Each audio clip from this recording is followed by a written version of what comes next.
Sheesh. Ooh, I gotta turn that heat up. Something's cold as. You know what? Well,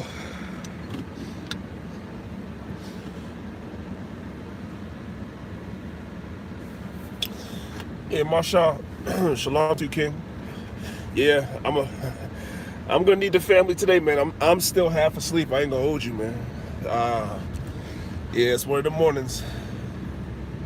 It is one of those mornings. Y'all gonna have to get me to talking this morning because I'm still sleepy. Yeah, shalom, family. Welcome to another edition of Maccabeestv. It's your brother, Priest Danyaahla, representing Maccabeestv, representing Lions of Israel. Good morning to all. We're gonna get it started. Of course, y'all know how I've been doing this with this road race series. I get requests from people to play music. Sometimes it's, popular music. Sometimes it's some of the stuff that I made. So I remember now that a brother had asked me to play one of my songs that I don't really play very much. So I'm going to play that to get it started so I could wake up a little more. So just hang in there for a moment and I'm going to be right back. I don't know what that dream is that you have. I don't care how disappointing it might have been as you've been working toward that dream. But that dream that you're holding in your mind, that it's possible.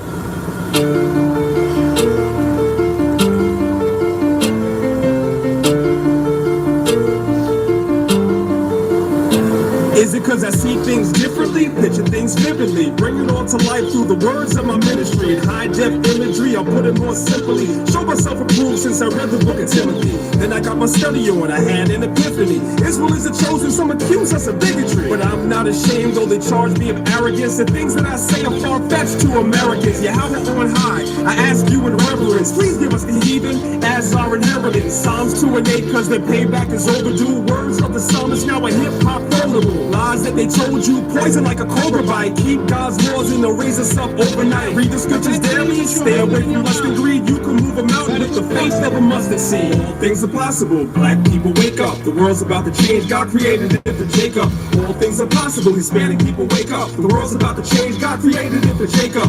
All things are possible, black people wake up. The world's about to change, God created it for Jacob. All things are possible, Hispanic people wake up. The world's about to change. It was Abraham that fathered us, the plan was so marvelous. They stole our identity so they could be a part of us. Now they don't acknowledge us, you know it's real drastic when they say God is white and the nation's been grafted in. But I sit back and laugh at them, we changing our nation. The truth can't be here, this is the age of information. So run tell your president, Congress and senators. A real Benjamite, I ain't falling for that kind of stuff. Fake Egyptology, no blood relation. The covenants are ours enough for no other nation. And we're his creation, so I'ma do the Father's will. Babylon is done to the eagle on the dollar bill. An hour that they tried to hide can't fool me easily. Smile in my face, but plotting on me secretly. Read your scriptures daily, stay away. Face of a mustard seed. All things are possible. Black people wake up. The world's about to. God created it for Jacob. All things are possible. Hispanic people wake up. The world's about to change. God created it for Jacob. All things are possible. Black people wake up. The world's about to change. God created it for Jacob. All things are possible. Hispanic people wake up. The world's about to change. They say the government is watching them. Fringed up cardigan. I wanna be a part of them since they go marching in. First we gotta figure out what really ails us. The world turned their back and the church system failed us. Fed us the swine. Said we was under grace. Took our identity. Gave it to another race. Message to Esau. Time's up. You're not a Jew. My people waking up.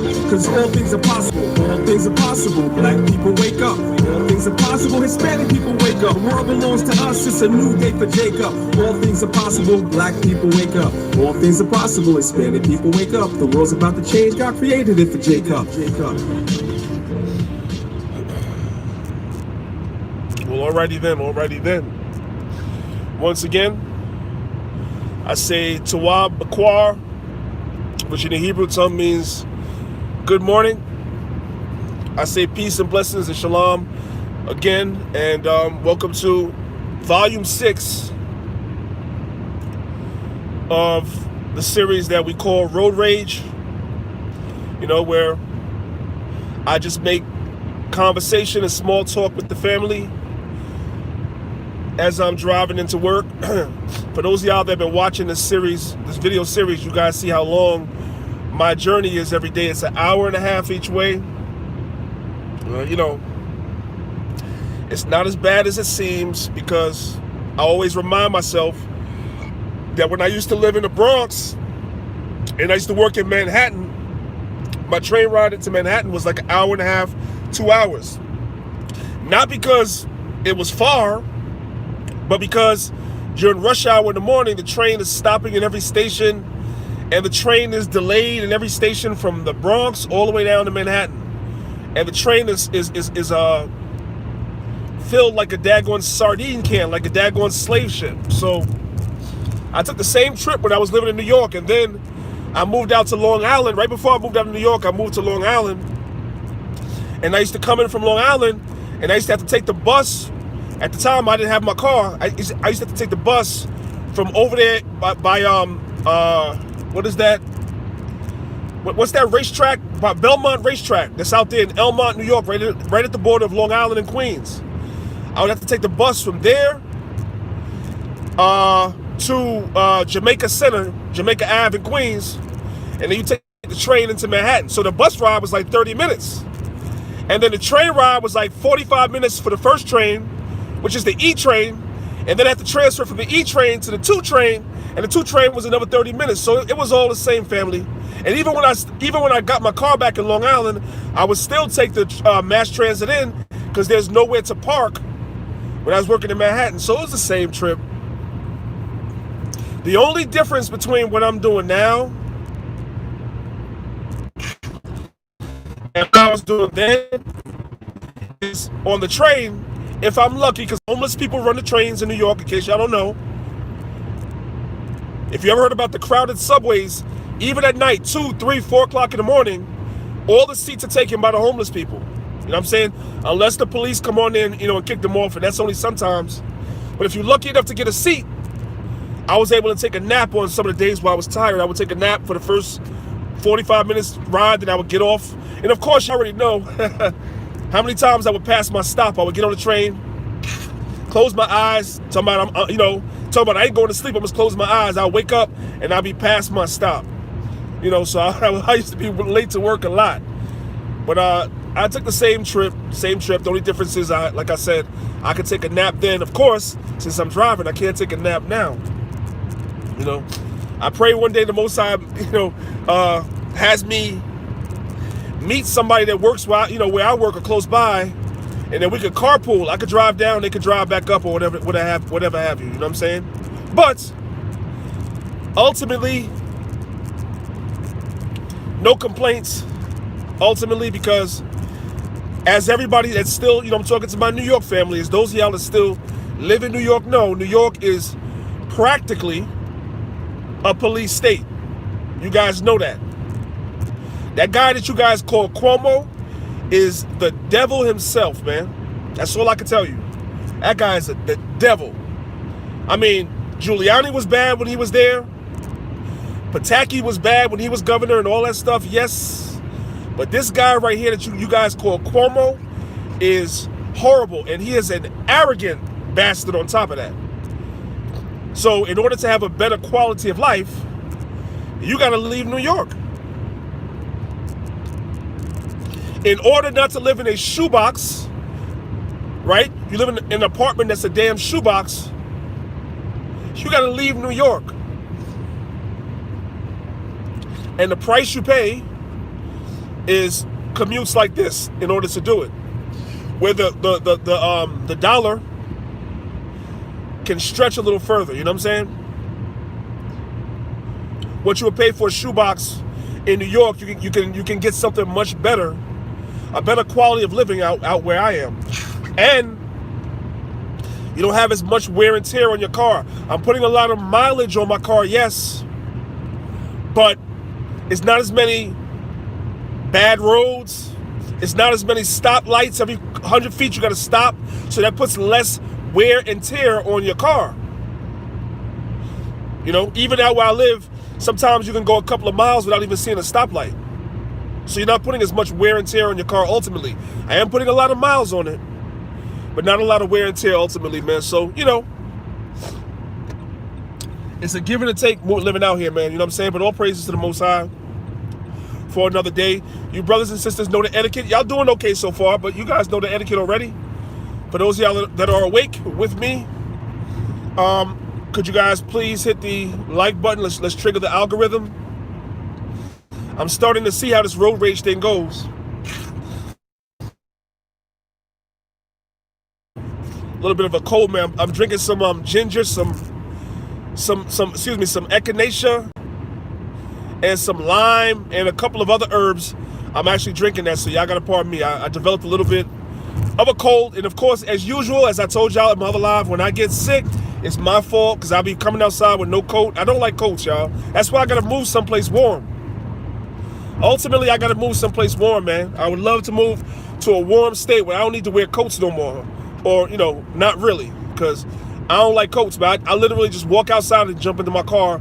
I don't put on a coat, which is it's not good. It's not good. So I developed a little bit of a cold, so please, family, pardon me if I sound a little stuffed up. You know, I know what to do. I'm drinking some good herbs for that. It's gonna knock it out. It's gonna knock it out in no time. All right. So as I said, you guys know the etiquette. As you guys come in, just hit the like button. Let's trigger the algorithm. I'm seeing how this whole road rage thing works. You know, it's very early in the morning, so I start off with just a handful of people, and then by the time I get to work, y'all start filing in, asking me what was I talking about, and then y'all want me to stay on, but y'all got on late. You know what I'm saying? You know, I don't blame y'all. If you don't have to be up this time of the morning, you should not. Man, the trucks are out like a mosto today. Wow. Okay.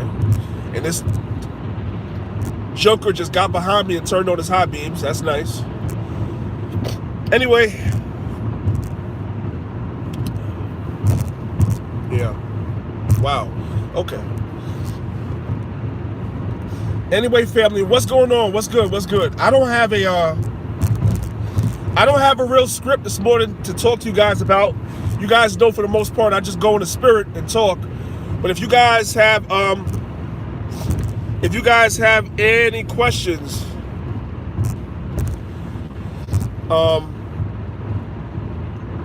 put it in the chat. Not yet. I can't look right now. Once I get on to the open high, then I'll be able to look at some of y'all comments and some of y'all questions. If you guys have any. Right now, this particular stretch of road is so many trucks and everything, I don't really want to take my eyes off the road. So, but I will take you guys questions. That'll kind of help me because I don't have nothing really planned per se. I did see Jonah, I did see you in the chat. Good morning to you, bro. Most High bless. I didn't see you at camp Saturday, but it's all good. I saw you saying something about email. I couldn't really see the whole comment, but you don't have to email me, Jonah. You can call me. If you don't have my number, call Zahab, and Zahab will give you my number. You should have it. But if you don't, call Zahab and get my number. Don't email me, because that's part of the problem I'm having right now, is that I'm doing this academy and brothers be emailing me, and sometimes I don't see it because mixed in with the emails that you guys are emailing me, YouTube is sending me 1 million notifications every time somebody comments on any one of my videos. And I have hundreds of videos. Anytime somebody comments, YouTube sends me a email saying somebody commented on my... Do y'all see that? I don't think y'all can see that. It's snowing. Again, it was snowing yesterday too. And then when I get down to New York, it's not going to be snowing because it only snows up here every day in the winter. That's why, I ain't going to hold you, that's why I got to get the hell out of here. The prices are good, but there's a reason why the prices are good where I live, because it snows every day. Gosh, goodness. Anyway, Jonah, yeah, you should be calling me, brother, not emailing me, because if you email me and I don't see it, that's on you, because you are in the camp. Why are you emailing me for? If you don't have my number, which you should call Zahab and get my number and call me. All right? Please. Anybody else that's trying to reach out, If you sent me an email and I didn't answer it, I apologize. Send me another one and put something in the subject line, like urgent or something like that, so I can see it. I am going to be checking my email when I get into work this morning. You know, I'm gonna backtrack all my emails. I'm gonna tell you something bad. I have like 5 or 6 emails, and that's the problem. I think a lot of y'all know all my emails, and everybody emails me in a different email. So I got to check across like 5 different emails to see who I'm missing. Somebody said to me last time, one of the elders from the other camp told me last time, which is true, that somebody should be doing that for me in the camp, and I did designate somebody to start checking the emails for me in the camp. That's going to be their designated job, so I don't really miss anything. So I should not be missing emails going forward, but I may have missed some already. All right. Anyway, enough of that. So, what do we have to look forward to in this upcoming week, in this wicked world that we live in? Well, remember, family, I told you guys last week that January 6th, which is tomorrow, is the day that the Congress is supposed to certify the election. That's tomorrow. So we know we have the election in November, right? As I have been telling you guys, Orange 45 has not conceded. He has been petitioning the court, trying to present evidence of voter fraud and all that, which I believe did happen. I believe that happened. But the courts have been striking down a lot of his lawsuits, so he has not been, being very successful. So tomorrow's the date where the Congress will actually certify the election results. And if I'm not mistaken, you guys can correct me, I'm winging it right now, I believe the 21st of January is the actual inauguration. Now, I don't know if you guys know this or not, but there's a big rally or big protest scheduled tomorrow in DC. They're calling it the Million MAGA March. And you have all these QAnon supporters and all these MAGA supporters and all these people that love Trump so much. They're all descending on DC to protest. And Trump himself has said it might be some violence. That's what he said. Now, can you imagine if anybody else said that? If anybody else was having a rally in DC and pretty much outright said there's going to be violence at that rally, before those words could come out your mouth good, the FBI would be knocking on your door talking about you making terroristic threats. So I find that to be real interesting because I've been watching, like I told y'all, I'm everywhere. So I go up in these MAGA groups and these neo-Nazi groups on Facebook and I go up on their pages on YouTube and I be listening to what the hell they be talking about. I want to know what y'all talking about. Hell, these devils be on our page. So I go on their page. What y'all talking about over here? And they're making all types of threats, family. It's crazy. So they're talking about, being violent tomorrow. I'm not saying that that's going to happen, but just keep your eyes on DC tomorrow. It's going to be a big rally down there. I'm definitely going to be watching that to see what's going on. Because your man Orange 45 does not want to leave office. He believes he was robbed. I believe he was robbed too. Not that it matters, because we know the whole entire election system is a fraud. We already know this. I have a very knowledgeable subscriber base, so I ain't got to go into the fine details of how the whole election and voter system for president is a fraud, right? I ain't got to go through that. But what I will say is there definitely was some machinations going on that were fraudulent, right? Doesn't matter who's in office because they're both snakes. They're both the enemy. They both hate our people. So it really doesn't matter. But there are some things, I'm going to be honest with you guys. There are some things that are better now than they're going to be, right? Because we know, first of all, pursuant to the Second Amendment, you have the right to bear arms and protect yourself. And we know that the Biden administration, and I'm talking about him and all his people that he's planning on appointing to different departments, are against the Second Amendment. They are anti-Second Amendment. They say that they aren't, but they are. So for those of you Israelites, I see you guys on Facebook. I was talking about this thing last night. You have something called the Israelite Gun Group on Facebook. And you brothers be in there, and sisters, y'all be in there posting all your videos of you at the range, posting all your videos of your entire arsenal. And I just had to sit back and ask myself, what is wrong with some of you guys? Why does people have to know everything that you have? Okay, you're going to post one. You posted everything. And your accessories too, just everything.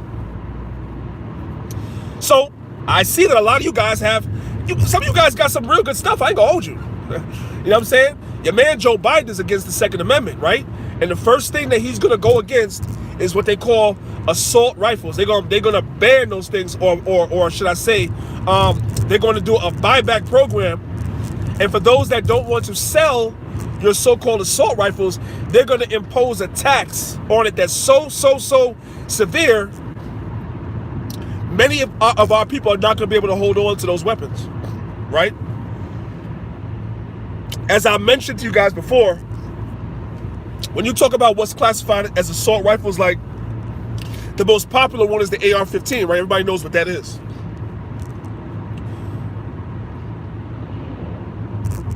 %, is it 90 or 99? I forget. Let's just say 90% on the safe side of gun violence in America is not perpetrated using what they call assault rifles.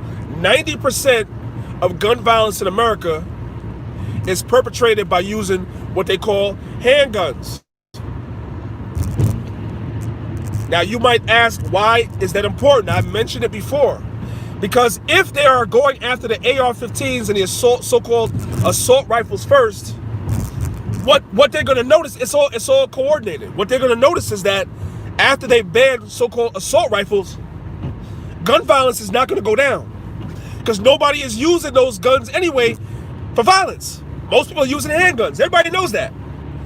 So once they do that and they realize that the numbers are not going down, then they're going to come after your regular handguns. So your Glocks, your Rugers, your SIGs, all that stuff, those are the next things they're going to come for.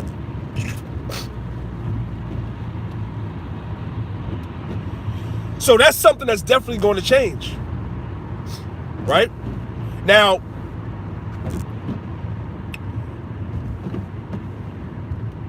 usually the way it works is that because you need a certain amount of Congress to go along with that, right? And so usually you have the Republicans that control the Senate and you have the Democrats that control the House of Representatives. That's why that stuff doesn't go through. But remember, during the Clinton administration, at some point, the Democrats controlled both houses. And Clinton pushed through an assault weapons ban back then that was later revoked. When the Republicans got the White House back, they revoked that thing. They struck that thing down. But for a while, there was a ban. And they was confiscating guns back then too, I remember.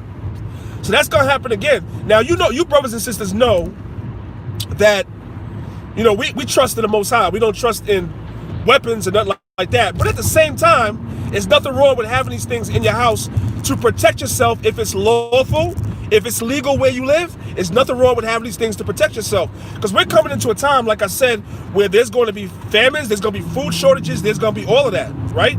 And while you're not trying to have those things in your home to, fight no war, it is good to have some of those things in your home to protect your household, your loved ones, your young ones, your elderly, your family. It is good to have these things in your house, because I'm going to tell y'all, where I live, them white boys got them. They got them, right? It's sold out. You can't even hardly find ammunition where I live at all. They're price gouging the ammunition and all that. So once Biden is sworn in, those things are going to change. You might have had an AR-15 that you paid, what, $1,200 for? They're going to buy it back for you for like $300-400, man. So you're gonna be out more money than you paid for it. It's crazy. Another thing too, man. Another thing too. Late-term abortions are going to become more prevalent under Biden, right? Here in New York, a woman could have an abortion, if I'm not mistaken, at 9 months old. At 9 months. At 9 months. Then, of course, the alphabet people are going to get more power. It's just going to be crazy, man. It's just going to be crazy. At least when Trump was president, he cut the funding for a lot of these abortion clinics. A lot of abortion clinics saw their funding either cut or revoked outright under the Trump administration. These are facts. So while we don't support none of these devils, at the same time, I can't lie, there were certain things that he was doing that wasn't bad. You know what I'm saying? That, I support certain things. I'm like, that's what's up. Under Biden, it's just going to be all bad, man. And your man is halfway demented already, man. That man's suffering from dementia already. Half the times he says sentences that we can't even fully comprehend because the dude is halfway out of his mind already.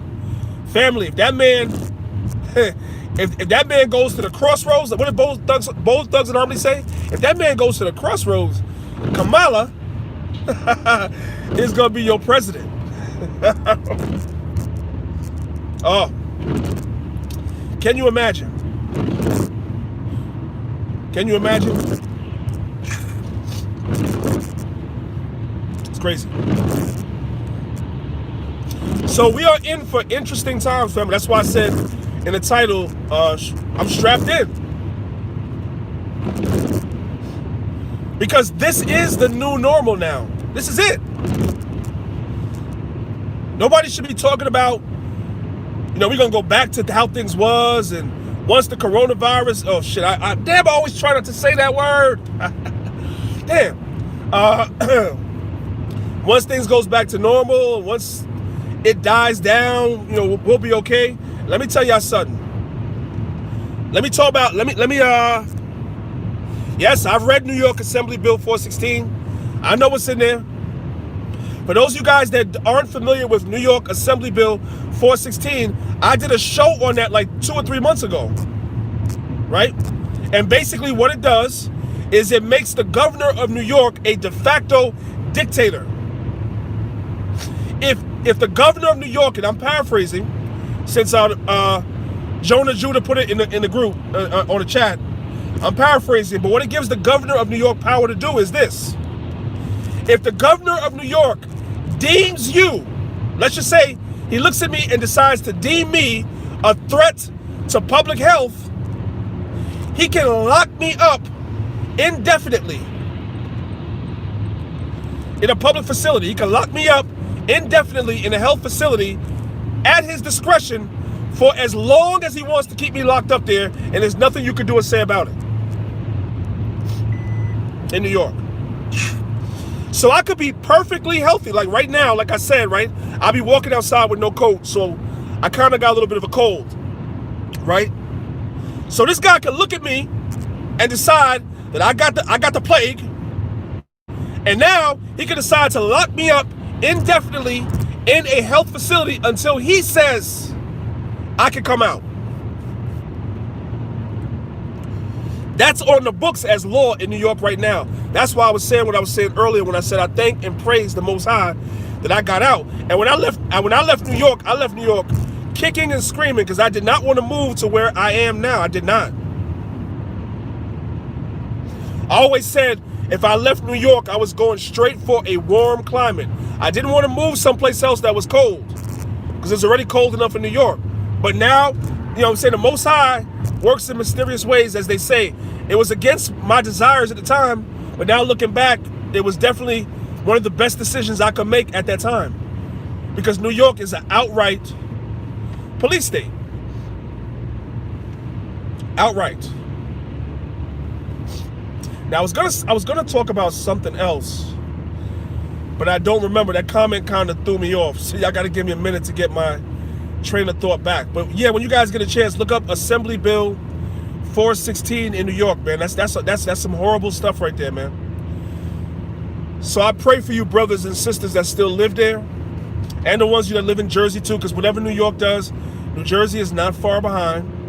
And I'm really not totally exempt from that New York stuff, because why? I still work there, and my camp is still there, so I still come there to preach the word. So I'm still in New York all the time. I just don't rest my head there like before. That's the only thing. So whatever's going on there will affect me in one way or another too. You know what I'm saying? And my brothers are there. You know what I'm saying? But we're going to have to continue to do what we have to do. The Most High is with us, right? By the way, family, I'm coming into the drop zone. I'm warning y'all early. This is usually where it drops off. So if it does, I'll be right back. I'll be right back.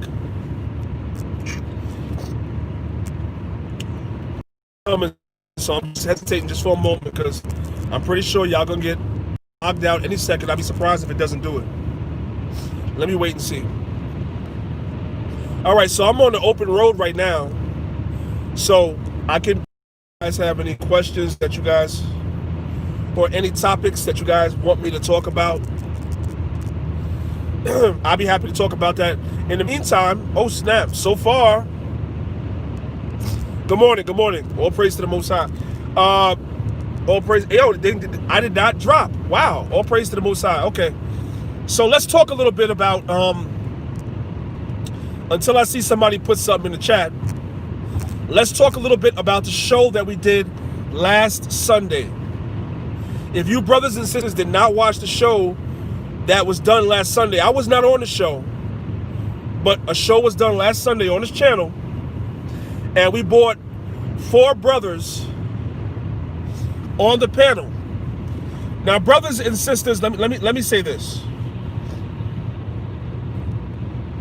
We are all repenting. All of us. We are all dying daily. We are all still in the midst of putting off the old man. No matter how long you've been in this truth, right? Because there's always that spirit that comes to you that is that old man, to handle things and do things the way you would have in the world. And we have to resist or fight that through the scriptures, through knowledge of the scriptures. So I mean no condemnation for our sisters, right? But we did a show like a week ago where I brought 4 brothers on. We have a lot of problems in Israel pertaining to brothers and sisters getting together, not going about it the right way, doing it mostly for reasons that deal with lust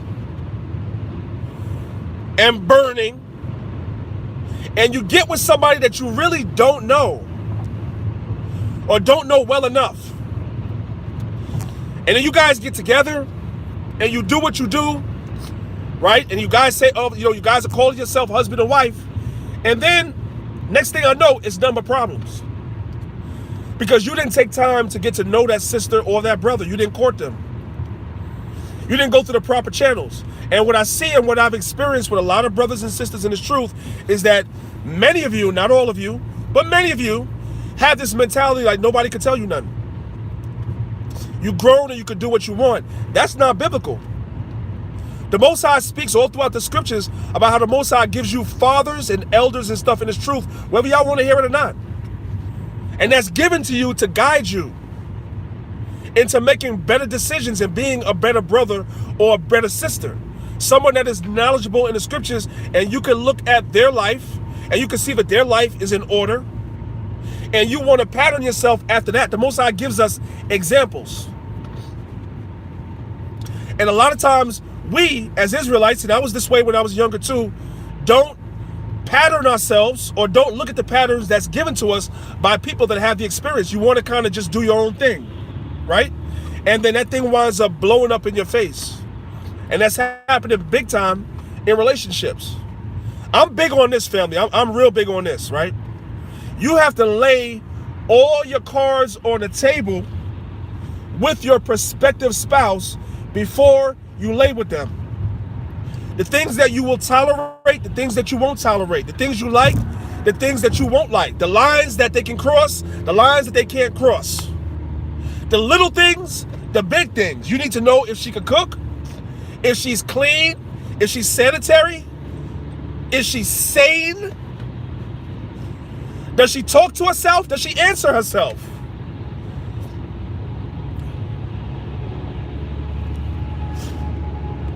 Does she keep her looks up, or did she just get pretty to attract you? And then once she attracts you, all she do around the house is wear sweatpants and stuff like that. If those are things that you don't like, you need to know about that and ask them before you get with the woman. Sister, is the brother sanitary? Is the brother sane? Is the brother on meds? Is the brother coherent? Is the brother a provider?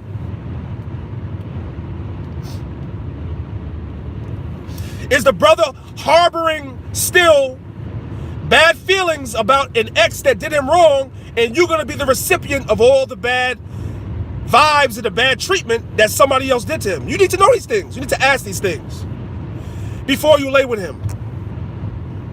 You should not be laying with somebody just for lust. Our forefather Tobit told you that. You should not. And so we had this round table where we brought brothers on, and brothers were talking about some of the things that they look for or are looking for in a wife. And a lot of sisters had something to say about that thing.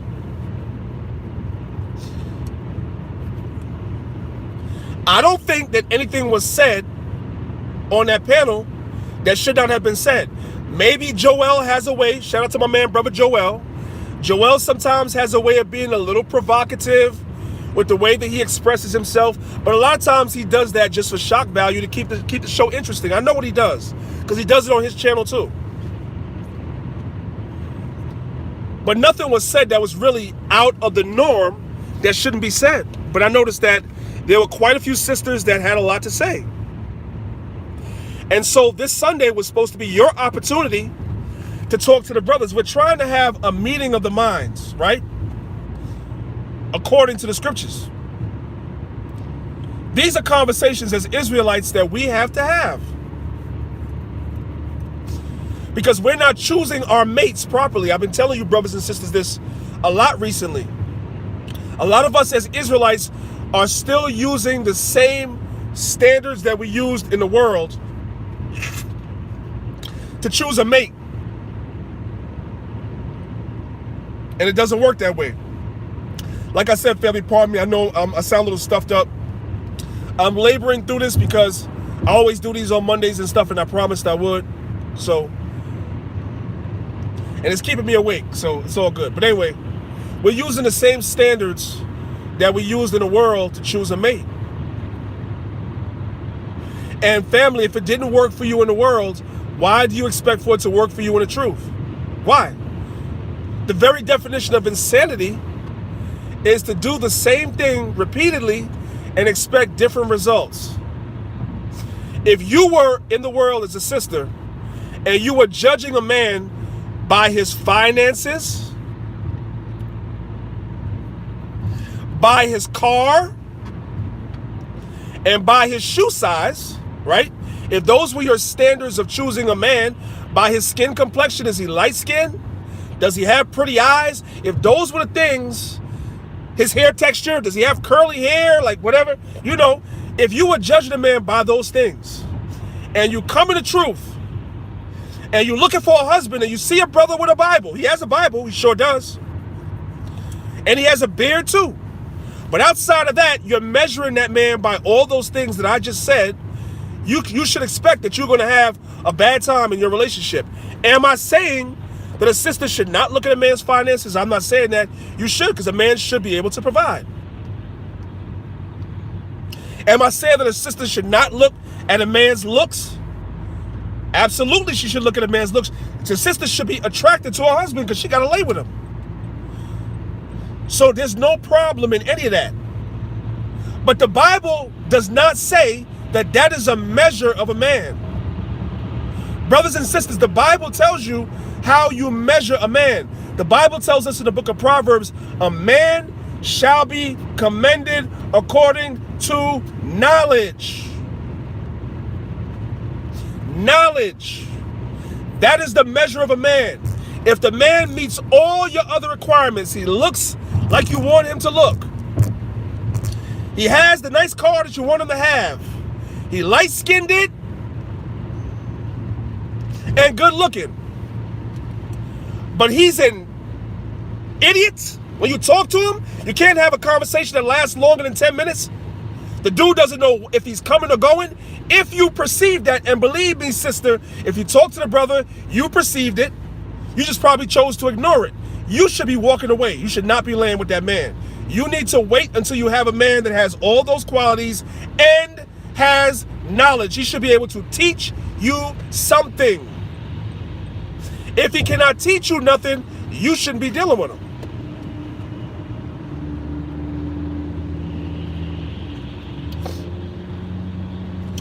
And that's the problem a lot of times in these relationships. A lot of times Israelites are getting together based on lust. You haven't had somebody in a while. You get that itch that you need to be scratched, and you go lay with somebody, and you realize that they don't meet any of the other qualifications that you would need for a long-term relationship. Because I don't give a daggone how attracted you are to somebody in the beginning. After a while, that's going to level off. And the same thing goes for you sisters. You brothers that see that these sisters, and they might look good, you look at her Facebook profile, then you know what I'm saying? I know how you brothers get down. I know exactly how you brothers get down. Before you brothers hop into her inbox, right?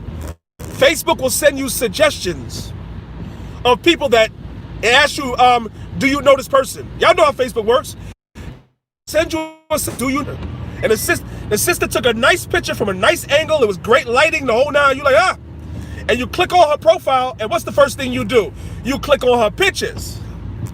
And you start scrolling through her pictures and like, oh, sister looking good, right?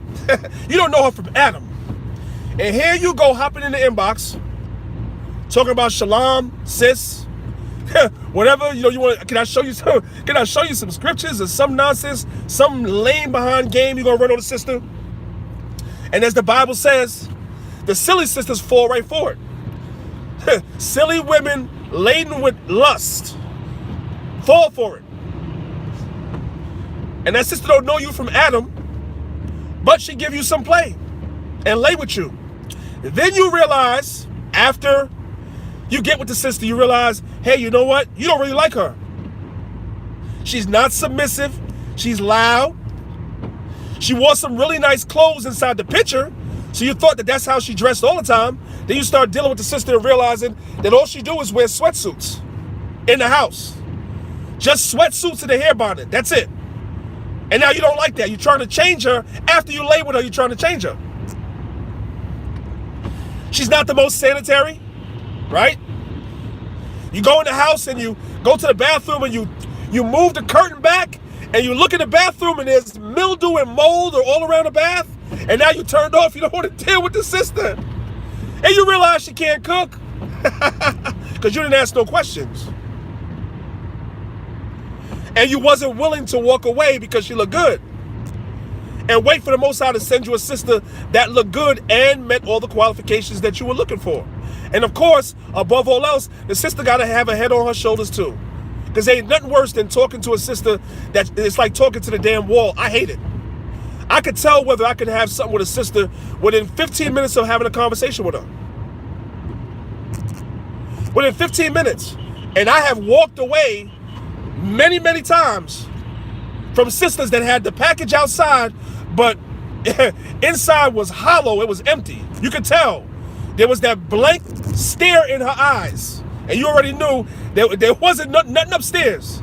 And so I walked away to save myself headaches and problems. And so as I was saying before, we had the round table, and I know sometimes some of these talks are a little harsh. It's okay. Somebody might be offended. That's okay too. If something I say offends you, fix it. Fix it. As a man, if you one of those brothers that don't have no knowledge and can't teach a woman nothing, fix it. If you one of them sisters that look good in your profile pictures and that's all that you have to offer, fix it. Before you lay with somebody. Because marriage is supposed to be forever, according to our Lord. The divorce rate in Israel should not be the same as the divorce rate in the world. Right now, if I were a man that wagered money, I would wager that the divorce rate in Israel, brothers giving their damn women bills of divorce, is just as high in the Israelite community as it is in the secular or in the worldly community. Just as high. Because we're making the same mistakes that we made in the world. But we say that we repent. We say that we repented. But our actions don't show that. We have to lay all of our cards on the table. For my sisters, y'all must understand what you're into. Some of you sisters, when you were in the world told you that you need to be an independent woman.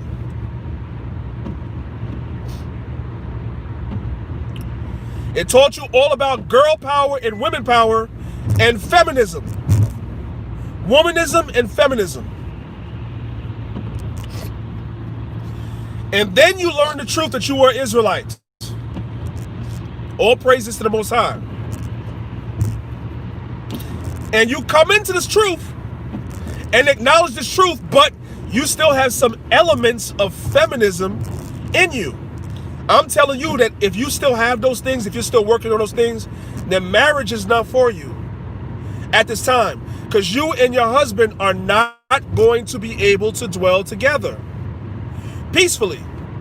Because if we are all in this community, and if the Bible is the foundation of our nation, our laws, statutes, and commandments, we know the Bible says the man is the head of the house and the wife should submit herself to her husband. And I found that submission in the Israelite community for many of you sisters, which is why a lot of y'all are individualites, a lot of y'all don't have, a lot of y'all are where you are because you accept the truth, but that submission thing is still a problem for a lot of y'all. I'm just going to say it straight. I see it. I encounter it. I watch it on social media all day long. I see it. Submission is a problem for you. And no, sister, you don't have to submit yourself to any old man. That's the point. But the man that you do lay with, you should be ready to submit to him. If you look at a man and you know you are not willing to fully submit to that man, you should not be laying with him. I don't give a damn if you're burning or not. You should not. I should not be having counsels with brothers talking about your wife doesn't listen to you. She doesn't do anything that you say. She doesn't listen to you, blah, blah, blah. Then why she lay with you? Why'd she lay with you? If she can't respect you to listen to you, why'd she lay with you? And why did you lay with her? Because you were supposed to have that conversation from the gate. Although sometimes, people are deceptive. They'll tell you what they want to tell you in the beginning. I had a sister like that. Man. I was dealing with a sister. And she met me. I didn't meet her. She met me. She came to me. She wanted to deal with me. And she came just crouching down and humble as hell. So I'm like, oh, okay. This is many years ago. I'm like, all right. I'm teaching the sister the scriptures, the whole nine. And she's just totally with it. Yes, yes, yes, yes, yes. Then about, let's say about a year into the relationship, all of a sudden now, she starts questioning the scriptures. Well, how do you really know we're the Israelites? How many classes you done sat in? How many classes you done sat in? How we're in a relationship. I've been teaching you for over a year. What do you mean? How do we know it? How do we know this? And how do we know that? So I already saw that she feigned and pretended to be interested in the truth because she really just wanted to deal with me. Then all of a sudden she had problems with submission. Then all of a sudden I start catching her doing a whole bunch of other stuff that she claimed that she repented from in the world.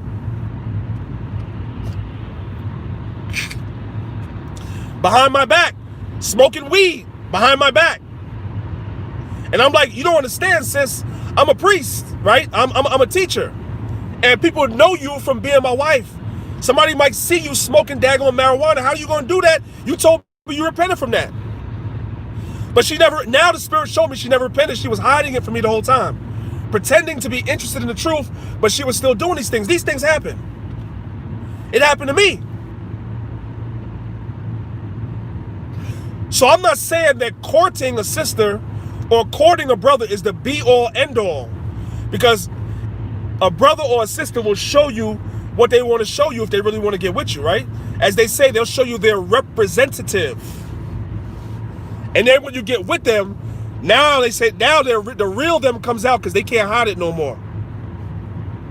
So that does happen. However, that is not the case the majority of the time. The majority of the time, if you court a sister or a brother properly, shout out my man Chief E from in the building. Shout out to you, King. If you court a brother or a sister properly, you can avoid a lot of the pitfalls. And you guys should be talking about everything when you're courting, including sex. Now, I'm not going to get all down into that, but y'all should be talking about that. You should. Everything is supposed to be on the table. And if you're not seeing what you need to see, if you're not hearing what you need to hear, you should not be laying with that sister or that brother. So what I like is the fact that the brothers came on the channel and they were honest. They were blunt, they were direct, but they were honest about some of their relationships that they've had in this Israelite community with some of the sisters. Now, you sisters were supposed to come on Sunday because y'all had a lot to say about what's wrong with all the brothers in Israel. According to some of y'all, we're all bad. We're all bad.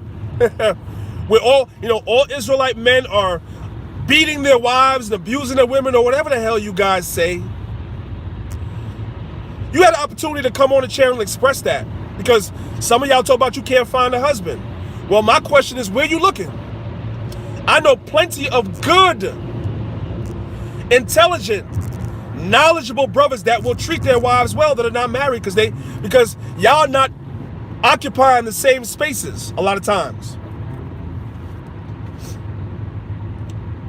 You're not. So the sisters had the opportunity to come on the channel and talk about it, and they got cold feet. They didn't come. Then my thing is, then you can't complain. If you're not willing to right the situation and fix the situation, you can't complain. But see, what it is, as I said before, is that some of the things that the brothers were saying, some of our sisters are still struggling with that. And I'm going to say, especially that feminism spirit. Some of y'all are still struggling with that thing. And I'm going to tell you straight, I'm not mincing no words. And any of you sisters that get mad, that's your problem. If you are still a feminist, the Israelite community is not no place for you. It's not. You need to go over there to Sonetta's platform and get down with them. Because the Most High is dealing with the man. The man is the head of the household. Yahweh Shai HaMashiach is our head, our Lord. And your husband is your Lord. That's what he is. Period. It doesn't matter if you had some bad experience with Tyrone and Pookie and Ray Ray out in the world. I get it. Part of the reason why you had that is because a lot of our brothers are messed up. This world, this media, this terrible rap music that they listen to has messed our brothers up. But also on the converse side, a lot of you sisters out in the world, you made bad choices in men too. You did. So a lot of the bad experiences that you have, a lot of the bad taste in your mouth that you have with men, which makes you scared to get into relationships, is because of bad choices that you made. You chose with your eyes. And you got exactly what you was looking for. Exactly what Tyrone and Pookie showed you, that you ignored because he looked good, he had a nice car, and he had some money, and you got exactly what you chose. And a lot of you brothers that got all these horror stories about different women that you dealt with in the world, you got exactly what you chose. You on Instagram, right? And you seeing some of these worldly women, because a lot of you brothers like to deal with these worldly women too. Let me talk to y'all for a second. A lot of you brothers still like to deal with these worldly behind women. You go on Instagram, and every picture is her with her behind facing the camera and her looking back. If she got them type of pictures, what you trying to talk to her for? Then you get with the sister, and she's exactly what you saw in her Instagram post, and you complaining about the woman. How does that work? When you was in the world, you meet Shaniqua, LaQuanda, and Letitia in the damn club, and you trying to bring her home and make her a wife. First day you meet her, huh? How does that work?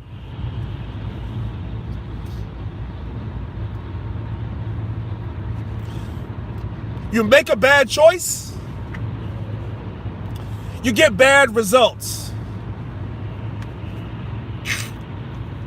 But we are new creatures in Hamashiach Yahushua, right? We repented. So as it says in the book of Philippians, old things are passed away. Behold, all things are new, right? Paul said he's pressing forward towards the mark. He's not looking back in the book of Philippians. He's pressing towards that mark. So we're not looking back on the mistakes we made in the world. We have been forgiven for those through the sacrifice of Hamashiach. But the problem is, in the Israelite community, the problem is that we're still making the same choices, but we say that we repented, especially when it comes to relationships. And then when you make that bad choice, now your whole relationship and all your problems are playing out on social media, because the sister's gonna post all your dirty laundry, or the brother's gonna post all your dirty laundry, or do a video, and the whole nation is sitting back watching like, look at this. We have to do better, family. We got to do better. We have to do better. We got to do better.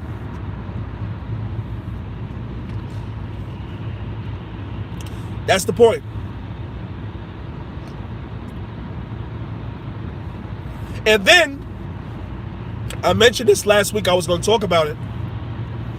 I got to talk about, once things are not working out between you guys, right? You guys begin to want to seek counsel. And I mentioned last week about shopping for counsel. There's some of you brothers and sisters that you guys get together and do what it is y'all gonna do. Then it gets old, and now you're bouncing around from camp to camp looking for somebody to give you the green light for y'all to go y'all separate ways. And then that sister's gonna deal with another brother in the same camp. Oh man, it's a lot of craziness going on. I'm telling y'all, which is why I've noticed that less and less people are coming to me for counsel. Because as cool as a lot of y'all think I am, as down to earth as a lot of y'all think I am, when it comes to certain things, now I'm not playing with nobody. I've noticed a lot less people have been coming to me for marriage counsel because I haven't been telling y'all what y'all want to hear. Yeah, I'm going to tell you how y'all shouldn't have got together to begin with. Yes, I'm going to tell you that. I'm going to tell you that. I'm going to ask y'all how y'all met, how long y'all courted each other. Did you ask all the things that you're complaining about her? Did you speak to her about it before you lay with her? And if the answer is no, then you got exactly what you was looking for. Same thing with you, sis. Same thing with you. The Bible says save for fornication, man. Save for fornication. Right? You got to work that thing out. And a lot of y'all don't want to do that. So y'all don't want to talk to me no more, which is good, because I'm going to tell y'all, I don't like doing marriage counsel, no way. Because most of the time, the people that sit in front of me don't come with good intentions to begin with. Neither one of y'all want to own up to what it is that you're doing wrong. It's the other person doing everything wrong. It's just a lot of nonsense. You know, it's part of the job, but it's a lot of nonsense. I really don't like doing it, so I'm glad a lot of y'all stopped coming to me for it. I'm gonna keep it all the way above. Because I could tell within the first 10 minutes of counseling a couple, all right, this ain't going nowhere. This is not going. He lying and she lying. You can see it. When you sit in front of me and I ask you, how long y'all been together? You tell me 10 years. And I ask you, what have you done to your husband while you sitting here? You tell me you ain't did not one thing in 10 years. I'm ready just to walk away. I'm like, why am I sitting here? Like, I don't have no time for this. Because you lying. We wouldn't be sitting here if he wasn't offended at you or you wasn't offended at her. So we gonna be real or what? And so when you don't like what it is I say, you simply let's pretend like it's a supermarket, right? You come to aisle 1 and you're shopping around and you don't see what you want or you don't hear what you want. So you decide, you know what? Let's go to aisle 2. Surely what we're looking for is in aisle 2. So you go to aisle 2, right? And we're on one accord in this camp when it comes to this stuff. So you think you're going to counsel with another elder and get a different answer. You're not. Because first of all, me and the other elder, we're going to talk. And they're going to ask me, hey, Dan, what did you say? I'm going to say, this is what I said. Right? Then the second elder going to counsel you. You're going to get the same answer. So now you don't like that answer. So what do? You decide, okay, I'm going to leave this supermarket. I like this chain, right? I'm not going to leave the chain, but I'm going to leave this supermarket. They got the same supermarket in another city, right? So I'm going to go over to the other city, and I'm going to do my shopping for counsel over there. So you go to the other city, and guess what? That elder calls me too. Because I told you, we're on one accord. Don't think because you went to another city, the answer is going to change. Dan, what's this all about with this marriage? Hey, blah, blah, blah, blah, blah, whatever. You get the same answer over there. So now you decide, you know what? I don't like this chain of supermarkets. I'm going to another supermarket. So you leave the camp and go to another camp, right? But you, in your folly, go to another camp that I'm close to those brothers too. So you know what they do? Hey, Dan, this couple used to be in your camp, right? Yep. All right, well, they're over here now. Hey, Most High bless you. Listen, one thing I don't do, I don't tell people not to take, listen, if y'all want to take in, you feel free. Go ahead. Most High bless. But the elder will call me and be like, yo, what's this about? I'm like, well, hey, we gave them some counsel, or in other cases, we had to correct the brother or sister that did something off. They didn't like it. So they ran over there.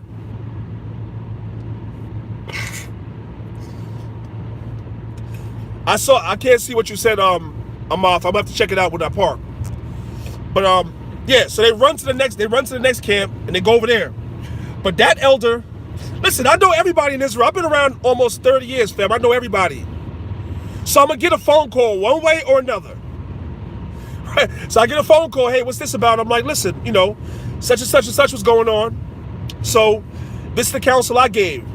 And the other elder's like, well, now they want me to counsel them. Yeah, they shopping. Most High be with you. You know what I'm saying? So that other elder will give them counsel, right? 9 times out of 10, not always, 9 times out of 10, they're going to come with the same judgment, the same conclusion I came with. And then you know what happens after that? That couple will leave that camp and go somewhere else and keep bouncing around until they get the answer that they want. That's called shopping for counsel. You had one particular couple that bounced around so much. Listen what I'm telling you. They bounced around so much to get the answer that they were looking for that they became Old Testament only Israelites to get the answer that they were looking for. They threw Yahushua in the garbage to get the answer they was looking for. That's what you call a black devil. And the Most High gonna judge them for that thing too. I'm telling you straight. They're gonna receive harsh judgment for that. Because that was wicked. And that's a harsh spirit. Like I said, I could be, yeah, right, they put Yahushua to an open shame. I could be the most laid back person, you brothers and sisters know that, right? I'm chill and everything like that. But when it comes to counseling certain things, when it comes to especially counsel, I don't play, because I realize, like the Most High told Ezekiel, you gotta make your face hard with our people. Those of y'all brothers and sisters, that's in order. You always gonna get the laid back, the calm, the cool me. But some of y'all be playing and taking my meekness for weakness, wasting my goddamn time. Listen, I don't have time to waste. I'm always sleepy. I'm always tired.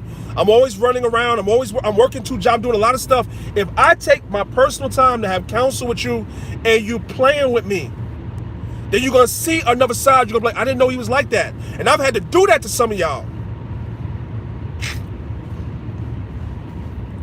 Because you playing. If you make the right decisions, if you follow, no, there's no law or scripture in the Bible that says that you should wait to marry a woman. Yeah, we know there's no scripture, right? But there's common sense. The Most High gave us common sense, man. I've been telling y'all, the Most High gave us the D word. What's the D word? Discernment. The Most High gives you that. You should know. Get in your lane, man. You should know that when you were in the world, I'm talking to the men, when you was in the world, there's a reason why half the women that you tried to lay with, you didn't stay with them. Because after you got with her a couple times, you really didn't like her. You just liked the way she looked, but you didn't like her. You men, you know what you do. When I was in the world as a young man, I did it too. So it don't have to be a scripture in the Bible that gets you to use common sense. You come into this truth, you know you cannot be throwing the sisters away like that. So now you just have to, not because it's written, but because it's common sense. Now you have to be a little bit more careful, a little bit more discerning before laying with a sister, because you're going to have to keep her, man. Or else we're going to have utter chaos in the nation, with sisters bouncing around. Listen, man, that was a big thing, man. When that was a big thing in the 90s, man. You had sisters bouncing around from camp to camp to camp to camp. That was a big. Listen, that's one of the many reasons. I'm qualified to say this. I am qualified to say this because I was there. That's one of the many reasons why the Most High took the sledgehammer to the old school and split it into a million pieces. One of the reasons is because of what was going on with the women in that school. And I've cried out about this for years. You had certain brothers that was in positions of power as generals and all that back then that was running through the sisters just like they were in the world. No repentance. Running through sisters. Passing sisters around. 1 minute the sisters with this brother, next minute the sisters with this brother, and we all in the same school. And the Most High was mad about that. Most High was mad about that. And the Most High took the sledgehammer and broke the school into a million pieces. And that's what y'all are seeing today. That's one of the many reasons why. And it's not a lot of people that talk about it, but I could talk about it because I was there and I saw it. And that's why I say the things I say, because I see the same mistakes that was being made then being made now. You brothers that's in positions as leaders, as elders, you're going to have women that's going to come on to you because you are in a position of power. Women like power. Women like intellect. Women like all that stuff, man. They like that. You don't have to sleep with every woman that come on to you, brothers, leaders. You don't have to do that.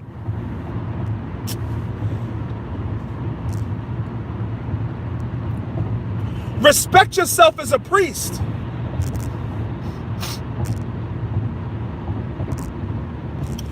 A lot of these sisters should think twice before even talking to you, much less trying to get with you.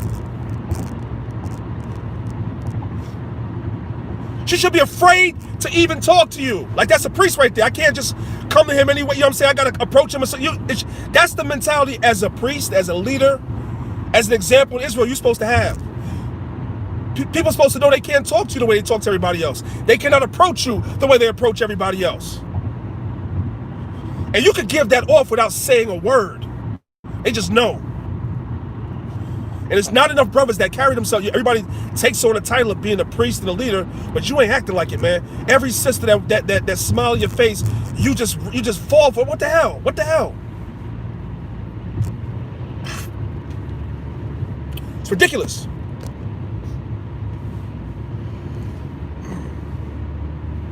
Yeah, I'm talking this morning. I know I know a lot of people are not going to be happy with what I said, but so what?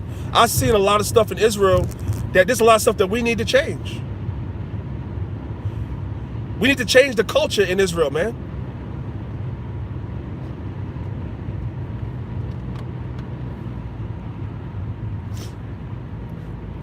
Right, Jonah? Brothers got to have integrity, man. Brothers have to have integrity. It's okay to tell a sister no, you know. It's okay. She might be a little offended at the time. She might be a little hurt at the time. But it's okay to tell a sister no. I remember one brother, I ain't going to say who the brother is. There's one brother, sisters was coming to me to get with him. And he would have to tell me no. And when one sister was so hurt behind the fact that the brother said no, that she sounded like she was about to harm herself.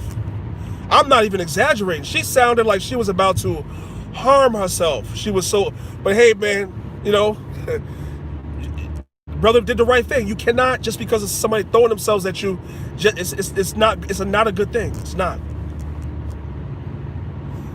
And that just goes in general, in the Israelite community in general, even if you're not a leader.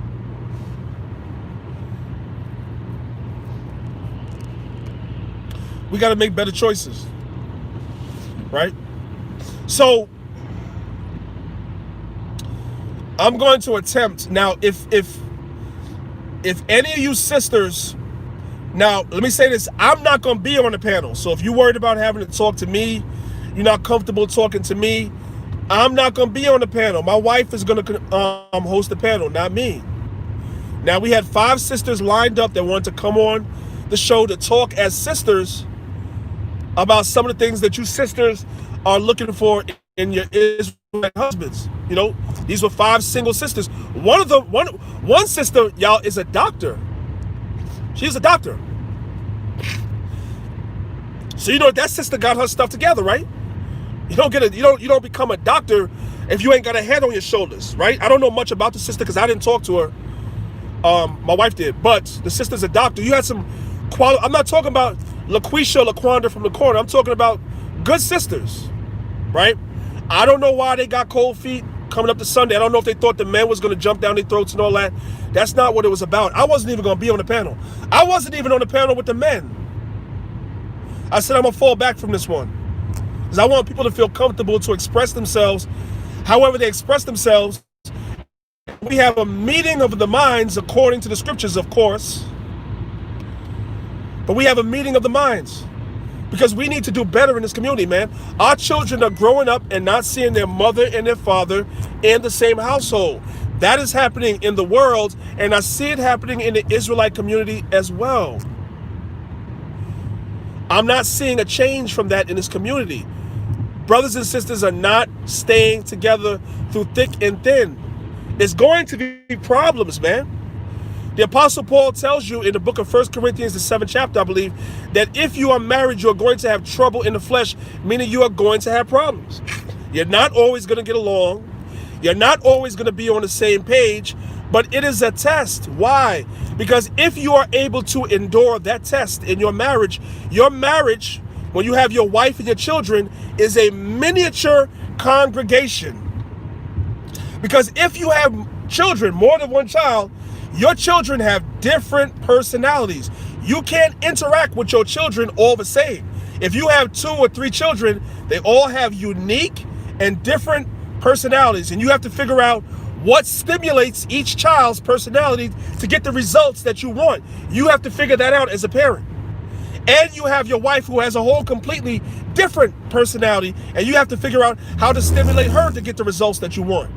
And when you are able to master that, the Bible says, then you can serve the Most High in His church. And you can lead. because you can control your household. That's what the Bible says. So that's your first test. And many of us are failing that test miserably. It's like brothers and sisters don't expect to have problems in your marriage. You're going to have that.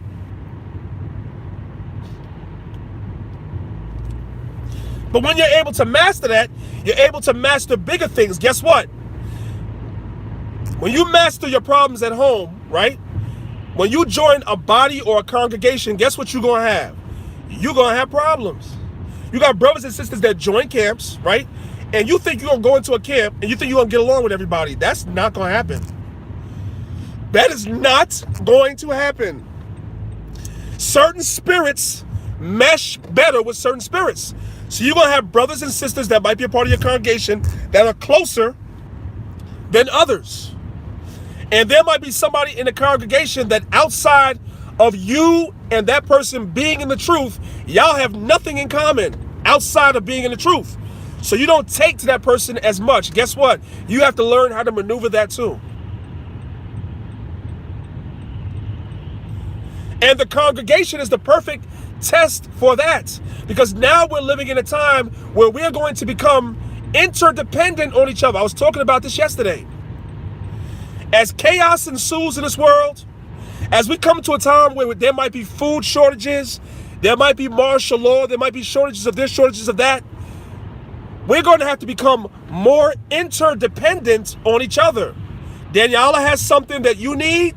You have something that I need. We need to be able to communicate with each other because we're going to be dependent on each other. Guess what? That takes practice. No disrespect to my individualite audience, which the majority of y'all that watch my channel are individualites, the majority of y'all, I think. No disrespect to y'all, but when you don't interact with people in the setting of a congregation, right, it's going to be much harder for you to be interdependent on other Israelites when things get nobody to go join no camp, nowhere, nothing. That's not the point. But the point is that sometimes you hear about people being in camps and, oh, I had this problem when I was in this camp. I had that. Yeah, that's going to happen. That's going to happen. There's no escaping that. But the question is, how did you resolve it? That's the question. For if you're able to resolve it, right, then you will be that much more able to be interdependent with each other when all hell breaks loose. The Bible says we're supposed to gather ourselves together. Before the decree bring forth, before the fierce wrath of the Most High. We're supposed to be gathering ourselves together. I just butchered that scripture, but that's okay. Y'all know what I'm talking about. Zephaniah 2:1. Y'all know what I'm talking about. That takes practice, man. I have been a part of several congregations in my days in Israel. And there was times where I was in congregations with people, I ain't gonna hold you, man. I didn't really like them like that. But I loved them according to the scriptures, if that makes sense, right? Because love is not a warm, fuzzy feeling in the pit of your stomach. Love is a verb. It's an action. So I have to love them according to the law, right? But as a person, like an individual, personality-wise, I've been in congregations where I didn't jive with certain people. But you know what?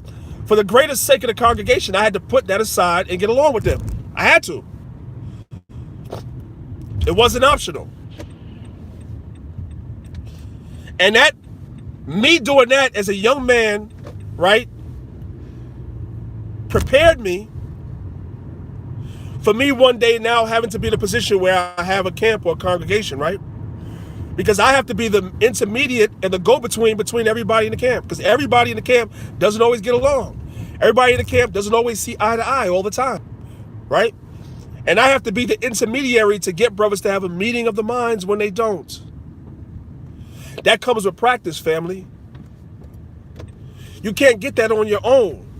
So some of y'all avoid being a part of assemblies and stuff like that just because you want to avoid sometimes some conflict that may come up. I hear you, but that's a part of life.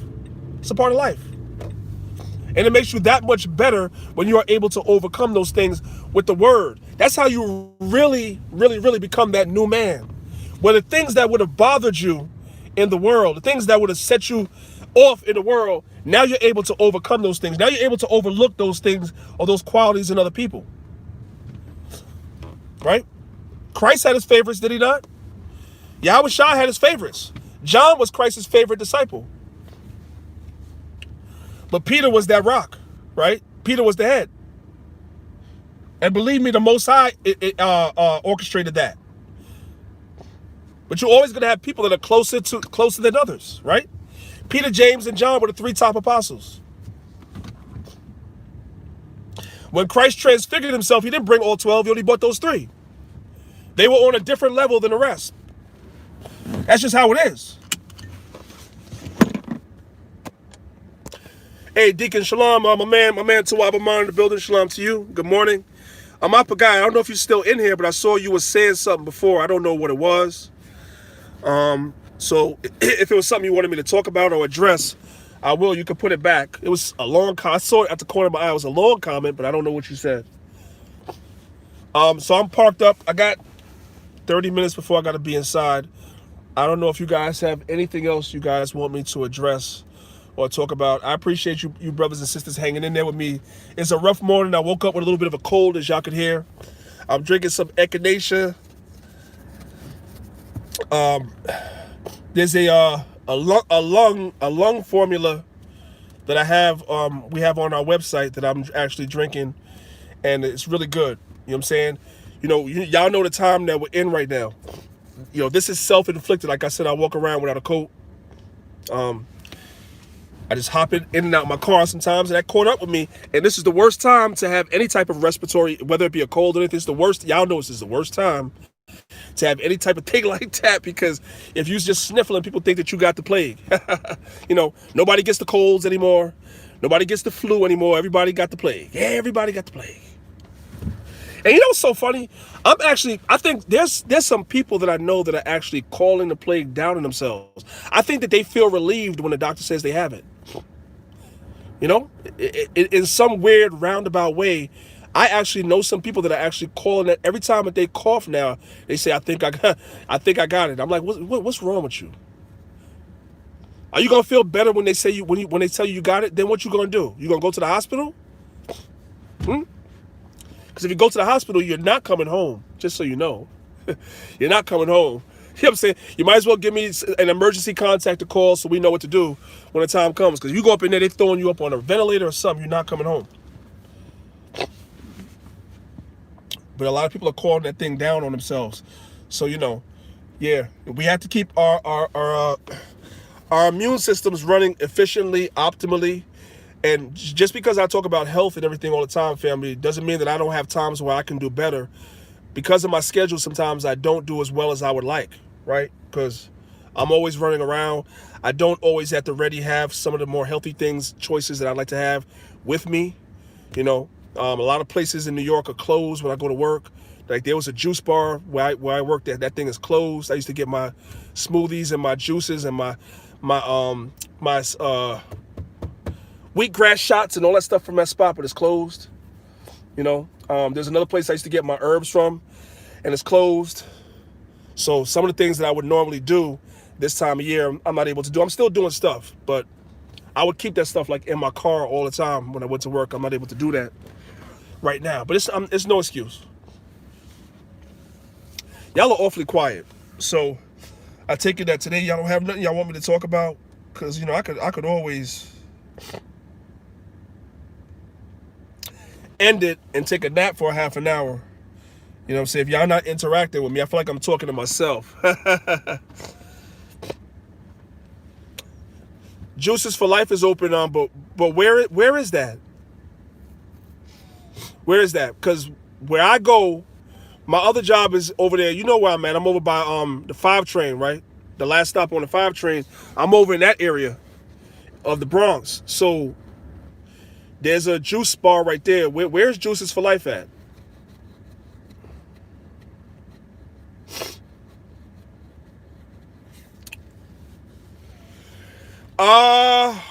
Sugar. You said, what time do I want? Okay. Forgive your brother. I don't remember why we're supposed to be talking. You said, what time do I want you to call me? You could call me like, I'm going to say, call me like 10 or 11 o'clock Eastern time. Let's say 11. Because between us, it's our little secret between us. When I go inside, man, I'm going to sleep. I got a little stash spot up in there where I can sleep. I can take a nap. I'm going to sleep. So call me like around 11. When I get up, I got a little bit of work to do. And you can call me like around 11. You said Mount Vernon got plenty of juice bars? Yeah, yo. When I say I haven't really, like, I be coming to Mount Vernon right there by Dyer Avenue and stuff, but I don't be actually coming in. So if you tell me where a good juice bar is in Mount Vernon, right around like the Dyer Avenue side, King, like right around the Dyer Avenue side, right around like Memorial Field, you know what I'm talking about? If you know any good juice bars around that area, Sanford Boulevard, any place like that, let me know. So I go there. I appreciate that information. You said the Benjamite West Health Store on White Plains. Yeah, that's not far from Dyer. Yeah, I'm gonna have to go drive around and see where else I could go to get my stuff, man. I especially miss those wheatgrass shots. I used to take those wheatgrass shots. You said 4th Avenue and 1st. 4th and 1st. Let me see. 4th Avenue and 1st Street. Okay. Yeah, that's not far from where I work. Okay, cool. I ain't been up to Mount Vernon in a hot minute, man. I definitely got to walk around and see what's going on up there. Yeah, it's been a while. You said it's off of Tremont. Okay. Pardon us, family. We're having a little bit of a New York conversation. Pardon me. That's what's up. Yeah, I used to take the wheatgrass shots right before I went to the gym. That was my little routine. I would have like the gigantic wheatgrass shot and then go up in there and be lifting the damn gym. Kenosha, Wisconsin, preparing for all-out riots in Jacob Blake's trial. Wow.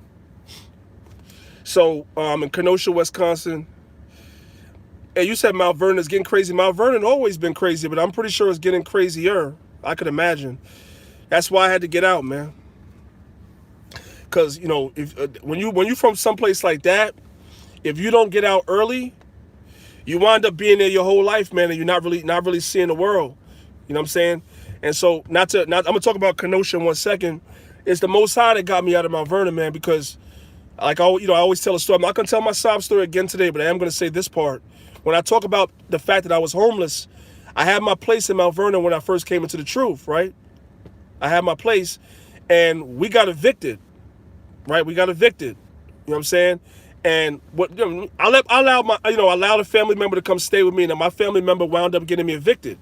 You know, the one good thing I could say is even from young, I was always able to scramble and hustle and do what I had to do. So even at 18 and 19 years old, I had my own place. I let a family member come and stay with me. They got me evicted. I had nowhere to go, and I wound up at the doorstep of the school, and they took me in. Y'all know the story. I always tell y'all that, right? But that was my way of getting out of Mount Vernon. If the Most High didn't make me be evicted, right, I would have never ended up in Harlem at the school. You know what I'm saying? That would have never happened. So the Most High got me out of Mount Vernon because that's just like a dead end. I see some of the same people. Literally, I left them on the corner in 1992, and I go up to Mount Vernon. I see some of the same people on the same corner almost 30 years later. It's sad. Concerning Kenosha, Wisconsin, yeah, I'm gonna look into that. We need to talk about that. Because by you saying that Jacob's about to riot, that must mean they're about to let the cops off as usual. As usual, of course. Somebody said something about the testosterone boost. I have a testosterone boost on my website. I have a testosterone boost on my website. My website is Wake Up Jacob the number 12. I'm on the YouTube app, so unfortunately I can't share my screen. But my website is Wake Up Jacob the number 12. WakeUpJacob12.com. And you can go over there and you can look for the testosterone and libido boost. It's on my website. And for you sisters, there is a libido boost coming for you too, because some of you sisters need to get your libido up as well. All right? Some of you sisters are sitting on, I'm gonna try to put this in a nice way, but some of you sisters are sitting on a desert, man. You just as dry as you can be. You need a libido boost too. You know what I'm talking about? You know, so you can please your husband. And some of you brothers, and by the way, you don't have to take a libido boost because you have libido problems. There's nothing wrong with taking a testosterone boost just as a healthy way of life. There's nothing wrong with that. All right, so it's available on my website, right?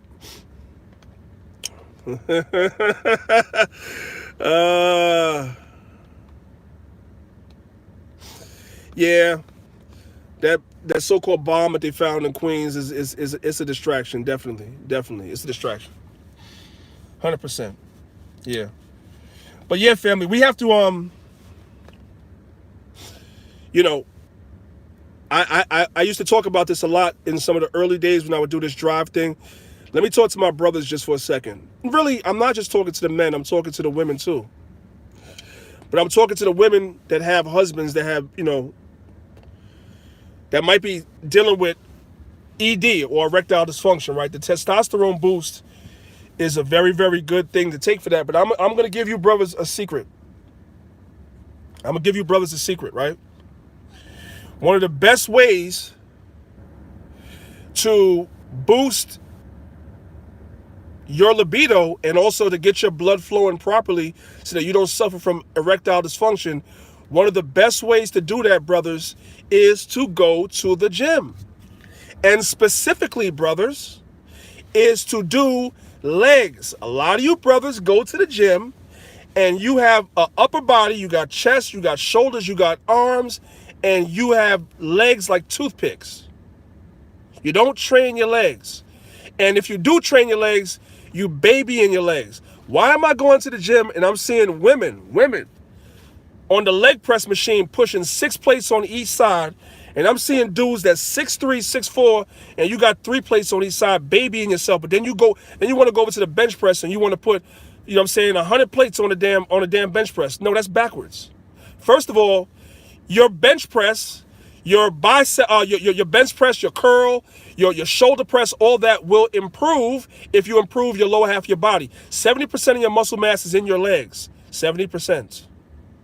If you work your legs, you will automatically see results everywhere else in your body. You'll see results all over the place. And you will also at the same time get your blood and everything circulating a lot better. Leg exercises are great for blood circulation, and you will find that will translate over to if you suffer from ED. You got to get that blood flowing. And you sisters that have husbands that may be a little ashamed to talk about these things, you take it and maybe you in your own way, your own feminine way, talk to your husband and say, maybe you need to go to the gym. Maybe you need to do this. Maybe you need to do that, and try to help him. You brothers don't have to be hooked to that little blue pill called Viagra or Cialis for the rest of your life. You don't have to. That's something that definitely can be fixable if you understand that ED comes from erectile dysfunction, comes from poor circulation. And I keep saying this because it's very important. Brothers, if you are suffering from erectile dysfunction, you are a prime candidate for a heart attack. I know somebody that happened to. I know somebody, a brother, in this truth, of course, who shall remain nameless, who told me as a brother, he told me he was suffering from ED. He told me that, him and his wife weren't able to have intimacy, and it was kind of shameful. The brother was almost in tears, and he told me he was suffering from ED. At the time, I didn't have the knowledge to tell the brother anything what to do other than just to go to the gym like I was doing. And the brother wound up at a later date having a heart attack. And now as I look back in retrospect, and as I've been talking to Patrick and doing my own research and stuff, and come to the understanding that that's all due to poor circulation. So one of the warning signs that you may be ready to have a heart attack is if you have erectile dysfunction, your blood is not circulating properly. If you have had strokes, your blood is not circulating properly, you are also a prime candidate for a heart attack. So one of the ways, in addition to changing your diet, of course, but we ain't going to talk about that today. One of the ways to get your blood flowing optimally is to get on certain herbs that are good for circulation, okay? Ginger, turmeric, and the like, right? Certain peppers and certain things the like to get the blood circulating. And you should go to the gym. You're not going to the gym to become Mr. Olympia. You're not going to the gym, to be outlift anybody or nothing like that. You're going to the gym to get the blood circulating, to pump blood into the muscles. That is a great way to fix erectile. You'll find that people that go to the gym, men that go to the gym, have a higher libido than men that don't. You'll find that. A man that's going to the gym always wants to get it on. Always. And some of you sisters can't keep up. Because that blood is circulating, it's pumping, so he's always, and plus he's taking the testosterone boost, stuff like that. Yeah. Some of you sisters aren't able to keep up with that thing. But it's a great way to keep the blood flowing. And there are a lot of brothers in Israel that are suffering from erectile dysfunction. I know, because we have the Healthy Hebrews group, and a lot of you brothers are coming forward and you're saying that, and some of you brothers are in your 20s and you don't know what to do. And the white man wants to put you on that little blue pill called Viagra or Cialis. That is a chain for the rest of your life that you don't have to have if you just apply some knowledge, do some research, and yes, brothers, you got to change your diet. You got to change your diet. You have to. So it's a prerequisite to fixing that problem. And for you sisters, some of you sisters, as I said before, and I think I found a nice way not to be provocative, some of you sisters are sitting on a desert. You just as dry as the Mojave. And ain't nothing going on because you are also suffering from certain ailments that you're not addressing, like PCOS, like fibroids and other stuff you sisters are suffering from, and you are suffering in silence and don't know what to do. I was watching a video the other day, and it was a video, and well, I won't even go into that, but there's a lot of sisters suffering from that, and you guys don't know what to do. There's ways to get around that too, right? Your sisters need to up your one good thing for you sisters that's suffering from that, like dryness and stuff like that and all that. You have a low libido, get up on that CMOS. Get up on the CMOS, sisters. Get up on it. And you need to go to the gym and get your blood circulating too, as well. You need to do that. Now, it's kind of tough in this pandemic because a lot of stuff is closed out, but you can even do exercise at home. There's so much stuff on YouTube. It's just a matter of applying yourself. It's just a matter of applying yourself. And some of these issues that I'm talking about, ED and the dryness that the sisters are going through, that's affecting your marriage. Because at the end of the way, one of the greatest expressions of love between a couple, one of the greatest bonds between a couple is intimacy. That's in the Bible. Paul talks about that in the book of 1 Corinthians, the 7th chapter. That we're not supposed to defraud one another of that. And one way that you can defraud your partner is to knowingly know that you have problems and not do anything about it out of shame or whatever it is. There's no reason to be ashamed. That's why we founded the Healthy Hebrews group. That's why I go so hard in the group when people are coming in there posting stuff that have nothing to do with health. I know a few people got mad at me because we kicked some people out the group last week because people were posting things. If you're not in that group to talk about health, we're in there to help each other. All right? It's the one safe place in the entire Israelite community, That group that the Most High gave me the wisdom and the foresight to found, even though I'm not active in the group much, you know what I'm saying? But the Most High gave me the insight to found it because I know that we need it. That's the one place where we as Israelites, regardless of camp affiliation or whether you are just on your own, it's the one place you could come into and you will not see anybody arguing back and forth. It's the only place. And so that's why I'm so overly protective of that group when I see people coming in there and you coming in there posting a video where you cursing everybody out that's not in your camp. That's evil. That's evil. Why did you ask to join that? You saw the name of the group. Why did you ask to join? And the person that's doing that probably got some type of ailment that they need help with too. And that's what they should be in there asking about. But instead they want to be the devil. That's why I've been kicking people out. Well, we've been kicking people out. And some more of y'all are going to get kicked out. And I know some of you guys are on the waiting list to come in. And we haven't gotten through the waiting list as quick. The name of the group is called Healthy Hebrews. Healthy Hebrews. There's about 7,000 Israelites in there already. And probably another 1,000 or even more on the waiting list. And as I mentioned to y'all last week, It shouldn't be a waiting list. We should just be able to accept everybody in there. In the beginning, the group was a public group. All you had to do was click join and you could join. But as y'all already know, Israelites spoil everything. Everything. We let people in there, everybody in there, and people are in there not talking about health. You arguing and fighting each other and back and forth about the same nonsense y'all argued about in other groups.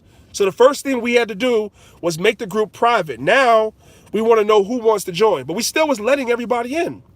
Next thing you know now, like I said, people are coming there, not dropping, you ain't offering one tidbit of information about health and wellness. You're not posting none of that. Every time you post something in the group, you're posting something that's bad mouthing everybody else. And I'm supposed to let that ride?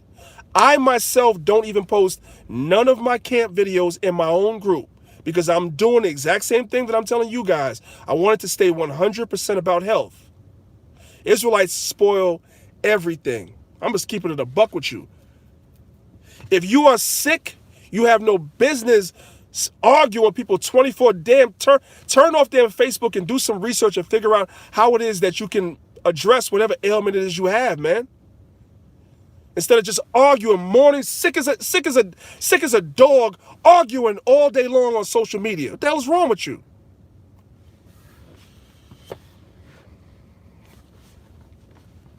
It's ridiculous. Everybody, men, grown behind men want to have the last word on everything. You know, as men, a lot of brothers. And I'm hoping I'm not talking to nobody that's listening, but as men, a lot of men have a lot of us brothers out here looking crazy, man. And then we wonder why a lot of the sisters don't want to submit. I'm going to have to circle right back around to what I was saying before. You're wondering why a lot of these sisters don't want to submit to a lot of Israelite men. It's because of your behavior, bro. When you a grown-ass man and you spend the majority of your time on social media arguing, ain't no sister worth her salt going to respect that. Women are supposed to be contentious and arguing, not men. Not men. A man is supposed to say what he means and mean what he says. And if somebody can't get it, then you move on. That's what men do. That's why you guys don't see me arguing with people. You don't see it. And people be trying to goad me into arguments and stuff like that. I will dismiss you. You have a nice day. That's it. People come on my comment boards on videos trying to argue. You know what? Shalom. Have a nice day. I'm not arguing with you. I mean what I say and I say what I mean. Women do not respect men that argue more than they do. And when I'm on social media, I see the men arguing more than the women. It's a damn shame. But I'm not one of those guys. And because this health group is so important, Shalima, shalom to you. Because this group is so important and because so many of our people are suffering, you got a lot of our sisters suffering from a lot of problems, man. These doctors and these hospitals, what they're doing, man, there's a real, excuse me, there is a real genocide of our women that's going on, brothers, all right? A lot of our sisters are having their uteruses removed that don't have to have their uteruses removed. That is a problem. I know a lot of men don't think about these things. I know you don't think about these things, but some of you brothers, you have wives, you have sisters, and you have daughters. So this is your problem, whether you believe it or not. These doctors are performing hysterectomies and everything on perfectly healthy sisters that just with a little bit of just a little bit of knowledge could reverse a lot of the symptoms that they're going through. Fibroids, PCOS, all that other stuff. Those things can be rectified. And these doctors are doing unnecessary surgeries, of course, to get paid. Of course, to get paid. And it is genocide because if they remove a woman's uterus, she cannot have our babies. That's a problem. And that's the reason why I founded this group, so that sisters have an option or an alternative to come and hear some natural ways that they can. Of course, you should consult a doctor, of course. But to find some natural ways to address certain things so maybe you don't have to go under the knife and have a hysterectomy. Maybe you can take some herbs that can shrink your ovaries out. Okay? I don't know about y'all, but that's a problem for me. And it's being done on young women, younger and younger and younger. It's a crisis. If there's some things to get riled up about, if there's some things to get angry about, it's these things. This is what we should be worked up about. Not about dumb stuff, man. I be having, listen, I know I'm deviant. I be having to dismiss some of y'all, and I ain't talking to the people that's listening because I ain't talking about y'all, but some Israelites are just as simple as hell. You on my channel, right?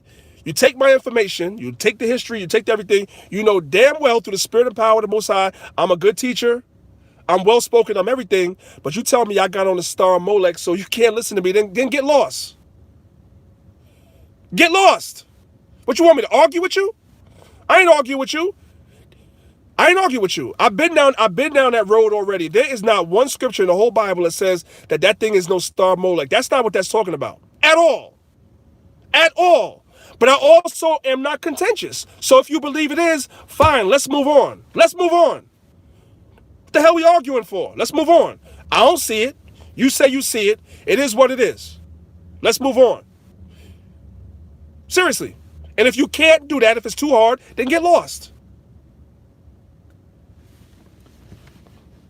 We're in the end, man. We're in the end right now. It's no time for a lot of this folly that goes on in the nation. Bro's being contentious about subjects that's not even dependent on salvation. Arguing about stuff that your salvation is not dependent upon. Yahweh Shai HaMashiach told us our salvation is dependent on Matthew 19 and 16. He broke it down for us. Couldn't have broke it down better. That moral and that civil law, above all else. Your salvation hangs in a balance with those things. And that's the part that we can't get right. But boy, don't get Israelites starting to talk about the damn chart. Right, the chart. Or the star Molech. Oh, brother, you going to hell because you're wearing that symbol. Okay, good. Here's what you do.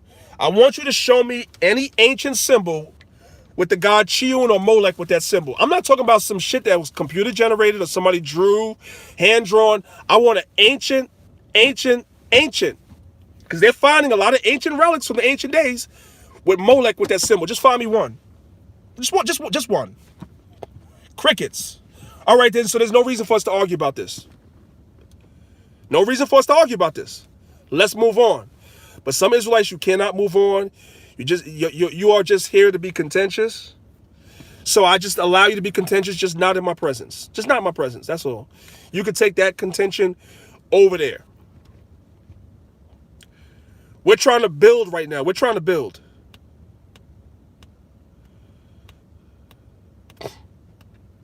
Hey, shalom, brother Anthony. All praises. Yeah. That's another one that people are struggling with right now. Reincarnation versus regeneration, as the brother just put. That's another thing that people are struggling with. I'm not contentious about that thing. I will teach you, I will show you, but at the end of the day, Paul speaks about going into genealogies and all that. You know what I'm saying? That gender strife. Sometimes unnecessary strife. There's levels to this knowledge. I want you brothers and sisters to know something. There's levels to this knowledge. When you read the Bible, right? When you read the Bible in the book of Esdras, right? In the Apocrypha, the angel told Esdras, the angel showed Esdras a lot of stuff, right? And the angel told Esdras, this part, you show everybody. This part right here, only show it to certain people. Everything is not for everybody. As you grow in this knowledge, you begin to learn that. Even when I'm teaching, right? I make sure that I don't say everything that I know, because I know some things are a little more for more advanced people, or might be a little complicated or hard for people to understand. So I don't show my whole hand. It's not necessary, right? So everything is not for everybody. But what is for everybody is the things that are primary for salvation and repentance. That everybody needs to know. When it comes to the more secret things, when it comes to the more, as they say, esoteric or hidden things, those things are not for everybody. The Most High deals with everybody different. The Most High dealt with Ezra different than he dealt with other men. The Most High dealt with Moses and Solomon different than he dealt with other men. The Most High dealt with the 12, Christ dealt with the 12 different than other men. Christ showed Paul things, and what did Paul say? Paul said, I saw things I cannot even utter. I can't even utter. He was on another level. Because had he uttered those things, everybody wouldn't have understood. Even the things that Paul did utter to this day, people can't get that. They can't even get that. What the hell? Yeah, they can't even get that. So everything is not for everybody. We just need to focus on the primary things, which is salvation, right? Yeah, Esau being the Arabs and who is Japheth and all this stuff like that, man. Just niggas just like to argue. That's just it. I see that. Now, listen, there's a difference between having a healthy exchange of information and arguing. It's okay to have discussions and a healthy exchange of information because you learn things, right? And none of us know everything. I sure as hell don't know everything. I learn every day. And I learn from a lot of different Israelites too, right? And I know a lot of Israelites learn from me. I see people taking from me all the time and giving me no credit. I see it. I see it. They don't think I see it. I see people taking my talking points and using them and not giving no credit. I see it. I don't say nothing, no. It's all good because it's all for the glory of the Most High, right?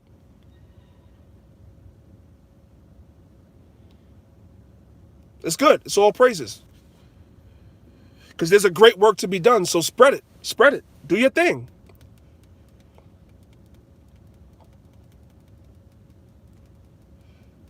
I give you, brothers and sisters, what I give y'all.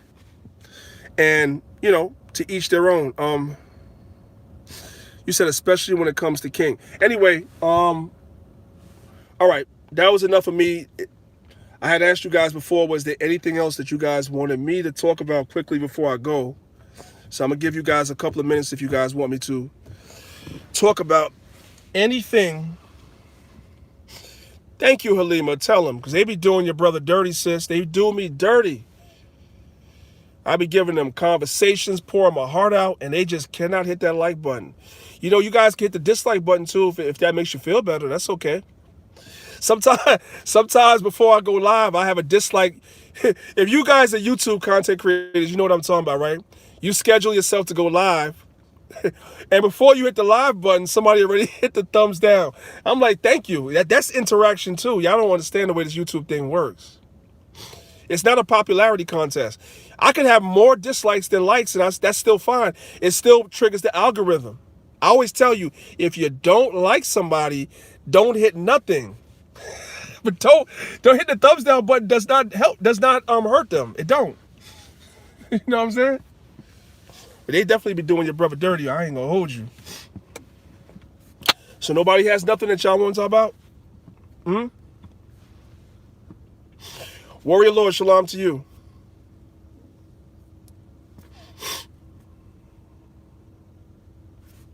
Okay, that's not bad. Okay, y'all were now. That's not bad.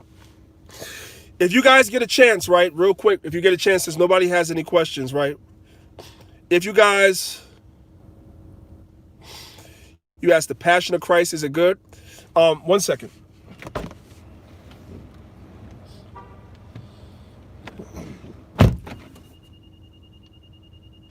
What in the blue blazes is that?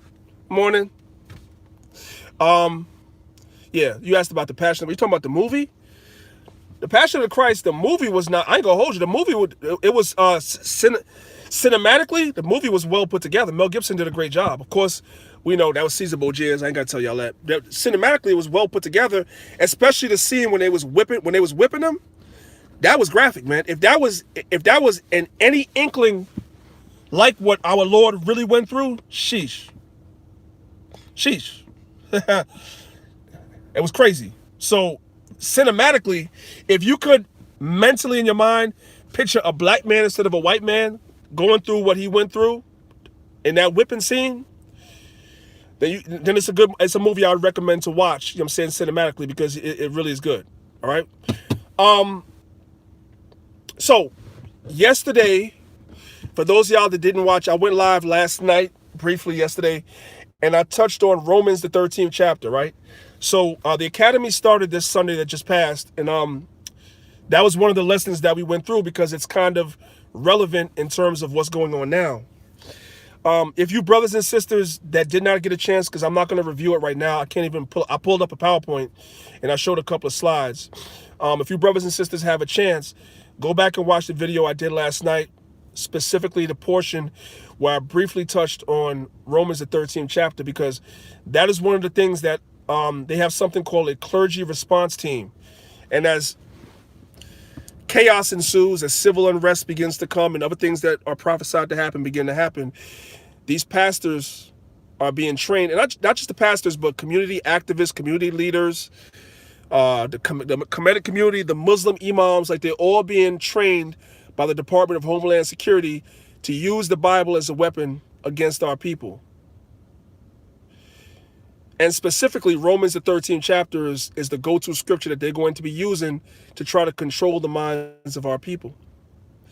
And so I addressed that chapter and showed brothers and sisters last night how Romans the 13th chapter was actually, we have to, when we're dealing with the epistles of Paul, you have to put them in their historical context. They are for our knowledge today. The Bible says in Romans 15 verse 4, that which was written aforetime is for our learning. So we can learn and apply some of that wisdom to today. But the mistake a lot of people make, which is why they don't understand the right, remove the writings of Paul from their historical context. So historically speaking, the book of Romans was written sometime around 50 AD, give or take, maybe 50, 53. I'm winging it. I'm going off the dome. I don't have nothing in front of me open, so I might be off a couple of years. But somewhere between 50 and 53 AD. The book of Acts was written around 70 AD. I'm giving y'all dates now. It was written, the book of Romans was written about 50 to 53 AD. The book of Acts was written around 70 AD. Why is that important? Because the church at Rome, they was in the midst of a lot of chaos. You guys have to remember that there were a lot of insurrections by the Jews against Rome. A lot of insurrections. A lot of them. That's why the Romans had to come up with the whole gladiator fights and everything to try to quell the population with entertainment. They would have a lot of entertainment to try to quell the population because there was always uprisings all the time. I'll answer about the Passover in a second. So in its historical context, right, Paul in the book of Romans, the 13th chapter, is advising the church at Rome, the believers, that the Most High set the Romans up to rule in that time. And we as Israelites, we were subject to Rome. We were subject to them in terms of them ruling over us, right? They had their military over us in subjection, and we had to pay the Romans tribute and taxes. We had to pay the Romans tribute and taxes. As it says in the book of Baruch chapter 4, we were subject to payments in our captivities. We were subject to payments. You had different groups of Israelites that rose up, like the Sakari and like the Zealots, that was like, we ain't paying taxes. And so they would gather bands of men together and they would fight against the Romans and they would lose. And so Paul was instructing the believers that were in Rome not to involve themselves in those sort of activities, not to try to fight against the Romans, because the Most High set the Romans up at that time. And yes, we were subject to the Romans as far as military, and we were subject to payments, but that was part of the curses that the Most High put on us. So not to try to fight the Romans like the Zealots and the Sakari and others were doing. That's what that chapter is going into. I went into a whole PowerPoint last night, not the whole PowerPoint, but I went into a PowerPoint last night in the video last night, and I showed you guys that stuff. So if you didn't see it, you can go back and check that out. I'll probably do the entire PowerPoint another time, but I think I showed about 5 slides last night. If you're not really familiar with how Romans the 13th chapter goes, if you're a little fuzzy, on your own leisure time, go back and watch that. Somebody asked about Passover. So Passover for us personally, only for us. When I say only for us, meaning I don't know what other camps are doing. We're having Passover this year in Pittsburgh, Pennsylvania. I believe the date that we're having it is March the 26th, if I'm not mistaken. That's the date that we came up with. March the 26th. It's going to be in Pittsburgh, Pennsylvania.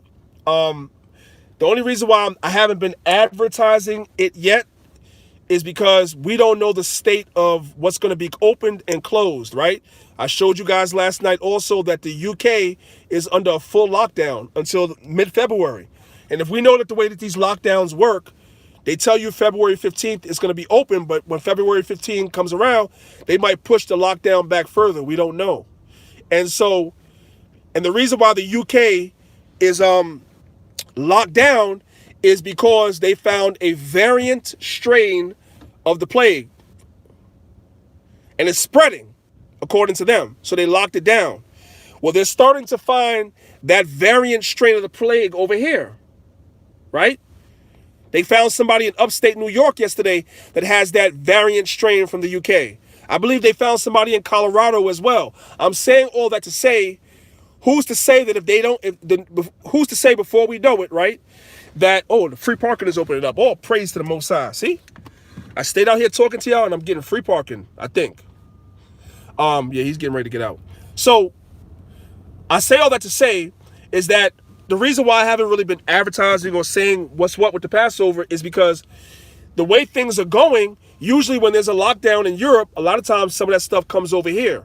So I don't know how this thing is going to work. So I don't want to advertise for brothers and sisters to come to the Passover in Pittsburgh, right? And you guys take time off, and depending on where you are, you travel to come only for there to be another lockdown. That happened last year. Last year, we were supposed to have Passover in Baltimore, right? Brothers got Airbnbs. We was ready to go. And at the last minute, they had lockdowns. And so we wound up not being able to go to Baltimore and have the Passover. We wound up having it right here in New York. So I don't know what's going to happen. I would love to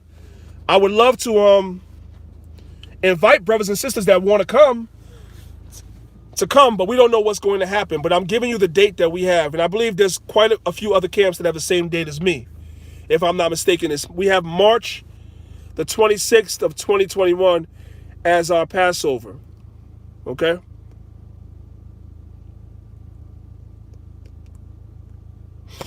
Well, one thing I can tell you for sure, we're not having Passover in New York because for our camp personally, I saw that, but remember, oh wow, 2 parking spots is open. That's what I'm talking about.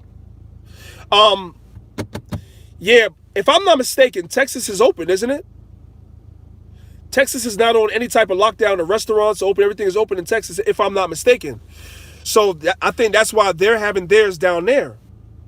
Because Texas is open. If I'm not mistaken, Florida's completely open. And if I'm not mistaken, Atlanta is open too.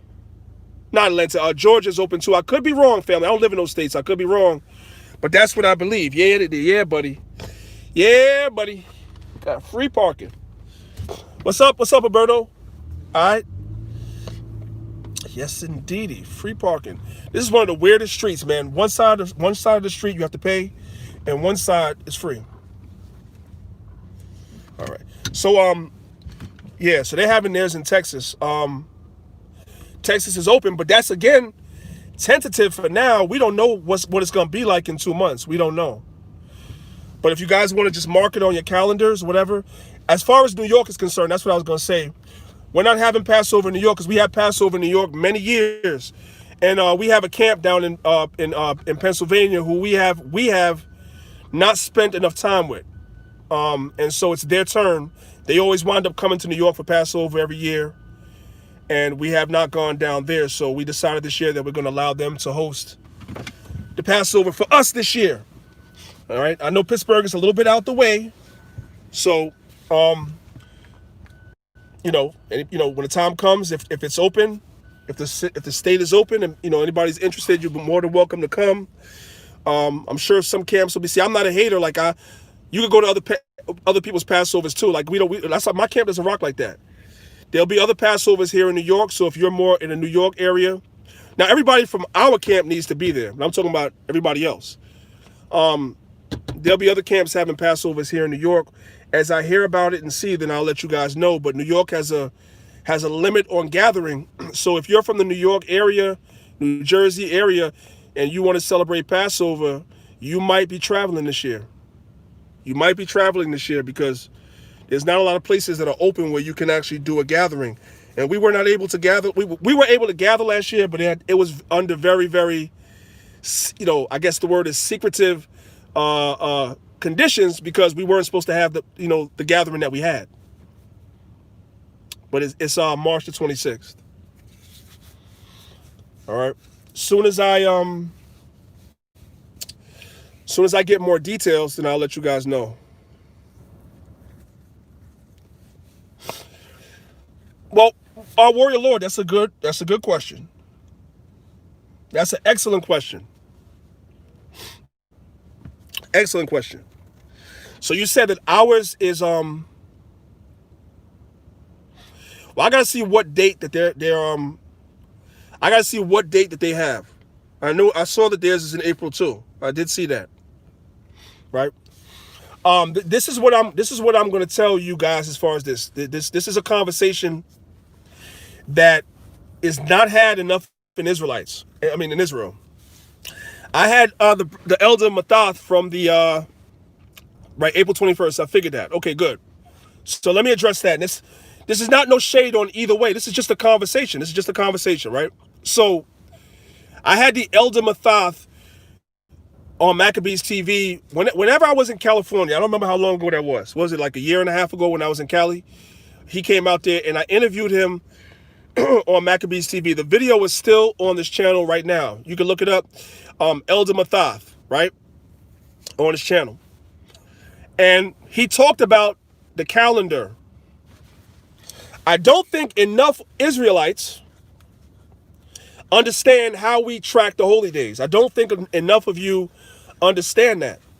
You kind of will bounce around from different camps to see when they're keeping holy days, and you kind of base, it on that, which is cool. But if you are a priest or a teacher, you should have a working understanding of how we come up with the holy days, how the calendar works.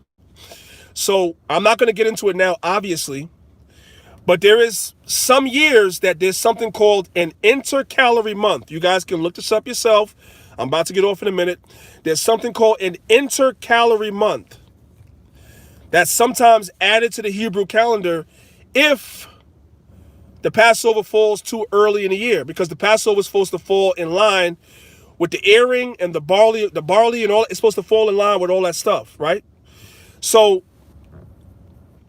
if it falls too early, there's something called an intercalary month that sometimes some camps use, so that the Passover could fall more in line with the spring season, right? So I don't know necessarily what methodology, and there's other ways to track the Passover too. I don't necessarily know what methodology they use to come up with the date the 21st. I'm not contentious about it. But I know what we do. So as I was telling the brothers in the academy, is that one of the lessons that we're going to do in the academy, because we're raising brothers up to be priests, is the elder in our camp is going to go through how he comes up with the dates. And I also see a few other camps have the same dates that we have. I believe I spoke with AOC. They have the same date, March 26th. I believe I saw House of Israel, Chief Ephraim, I don't know if you're still here. I believe I saw House of Israel has the 26th. So that shows me that we're not far off, right?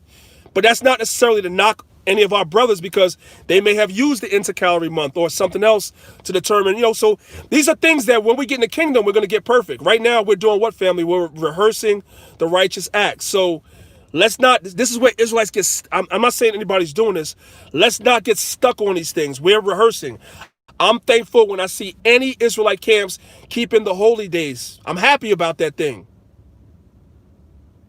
I give honor to the Most High for that thing. I'm not looking at the date on the calendar that they do it, because the calendars are all messed up. We already know that. The calendars are off.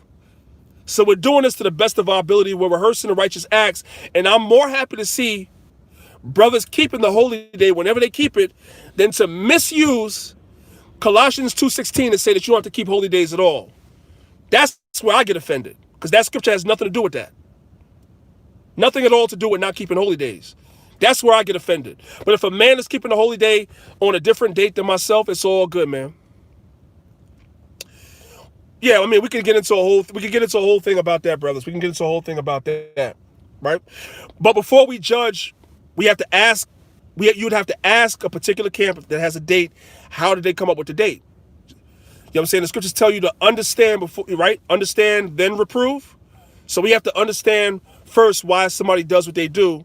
And then from there, you can draw your own conclusion, and then you can have a conversation about whether it's right or whether it's wrong. But for me personally, I'm just happy to see brothers keeping the holy days. So I'm not contentious about whether you're doing it the 26th or whether you use the intercalary month to push it back 1 month because you felt like the 26th was too early and you're keeping it April 21st. Well, whatever. At the end of the day, whatever, man. I know there's going to be some people that's going to watch this is going to be like, no, no, no, no, and they're going to be contentious. I'm like, man, to hell with that. Which would you rather? Would you rather Israelite camp keep the Passover even if it's not the same day as you? Or would you rather a camp that's going to tell you that the Passover and the holy days are done away with? Which would you rather? I'd rather the camp that's going to keep the holy day. I ain't going to be contentious. As long as you keeping it, I ain't going to be contentious because you're supposed to keep it. All right?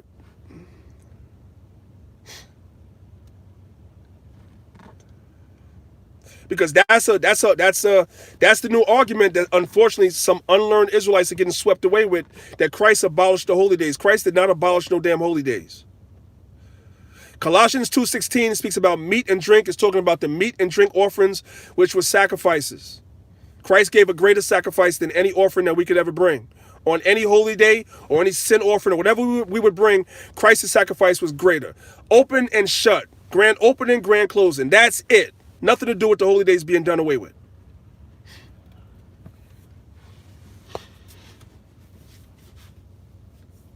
What else, y'all?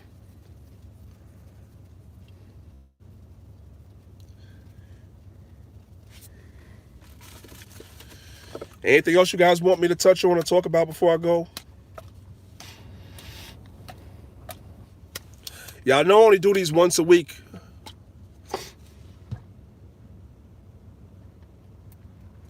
Oh boy, Black Jesus, you got all the tough questions this morning, my man. Or I'm assuming you're a man. I'm assuming. If I'm wrong, forgive me. But you asked, is there any schools or camps going to Pittsburgh to have the Passover? Well, I know we're going to be there. I'm not 100% sure about AOC. Y'all know we usually do it with them. I don't know. They haven't gotten back to me. I did let them know. I do know that AOC has members in Pittsburgh too, and they have members in Cleveland, and Cleveland is only 2 hours away from Pittsburgh. So it is convenient for their Cleveland and Chicago members to get to Pittsburgh more so than to get to here. So I will say, and I'm not speaking for them, there's a possibility that they'll be keeping up with us in Pittsburgh too. Outside of that, I haven't heard of anything else.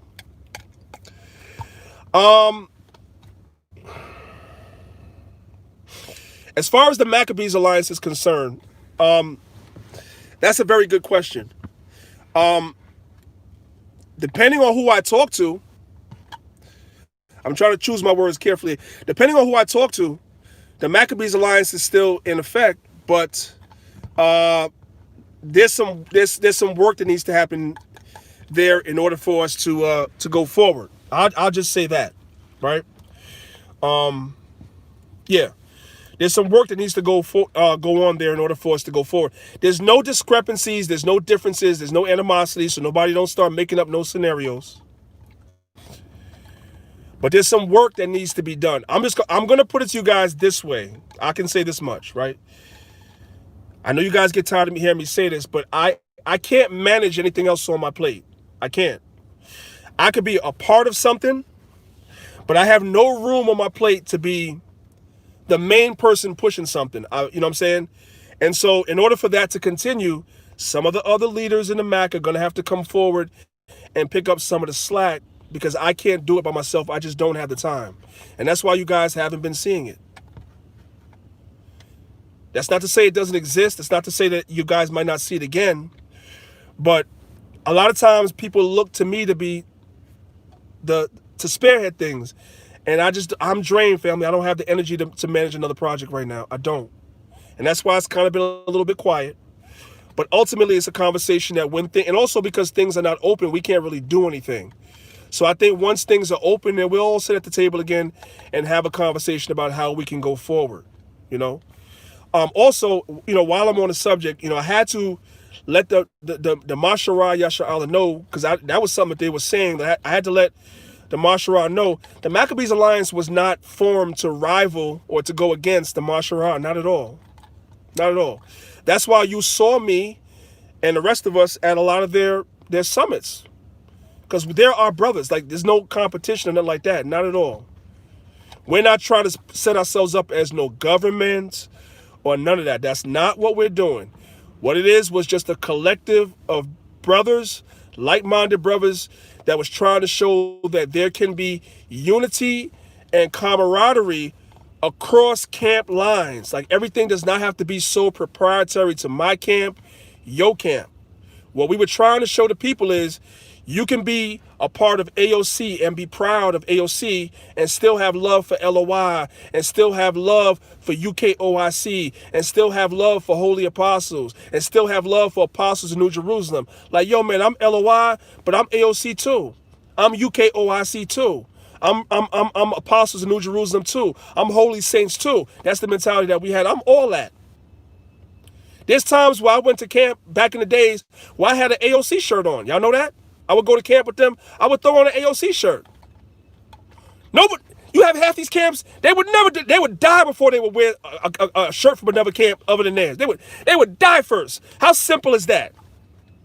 Christ's gonna come back and set up the. We're a nation before we are a damn camp.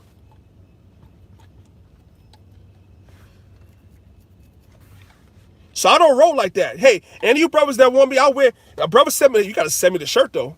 But if anybody send me a shirt from your camp, you want me to promote your camp, whatever, you send me a shirt, I'll wear it on my broadcast. I'll wear your shirt, your camp shirt on my broadcast. Why not? That don't take nothing away from what I'm doing, LOI, and it doesn't take nothing away from me. Because Christ is coming to break down all these damn ABC camps and set up the nation, man. Hell. So that's what the Maccabees Alliance was set up for. It was to show brotherhood and camaraderie across camp lines. You could be proud and love the camp that you are a part of, but that doesn't make the other camp next to you any less. It doesn't make what they're doing any less or any less great or none of that stuff. And that's why it was set up. Not to rival the Mashara, Yasha'Allah, none of that stuff. It was to show people that, yes, Israelite camps can get along. And we did. And we do. I still talk to all the leaders. All of them. So, most I will, when things open back up, you'll see the Maccabees Alliance again in some way, shape, or form. And when we come back, it'll be better than it ever was. It'll be greater than it ever was if it be the Lord's will. If it be the Lord's will. The Most High is in control of all things, right? And I got love for the Mashara Yasha'Allah too. And that's why I've gone to these summits. I don't want to see nobody, if you're doing something out of sincerity for the Most High, I don't want to see nobody fail. So I got love across the board for a lot of camps. I got love for camps that don't have love for me. How about that? I have promoted people that have never promoted nothing I've done. I've done so much stuff, and so many people have never promoted nothing that I've done, and I have promoted them on multiple occasions, and I still do it, and I still will do it even if they don't promote me. Because I don't want to see nobody fail. Don't you know the Most High Power Yahweh and his son Yahweh Shai, their name is attached to everything that we do.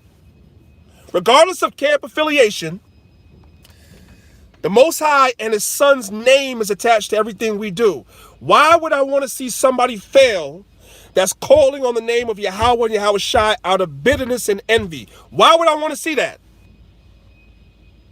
I would not. So, I'll promote anybody. As long as you ain't teaching no heresies, though. You can't be teaching the nations is gonna be saved. No, I'm not promoting that. You can't be teaching no damn the laws are done away with. You don't got to keep holy days. I'm not promoting that. But outside of that, I'll promote it. And you don't have to return the favor, because Christ's gonna give me my crown any damn way. So you don't have to do nothing. You have to do what I do. I do what I do because I want the Most High to have mercy on me, man. The Bible says, forgive our trespass. What did Christ say? Forgive our trespasses. We forgive those that trespass against us. I can't ask the Most High to forgive me of my trespasses and my sins if I'm not willing to do the same for my brother or sister. It ain't gonna happen.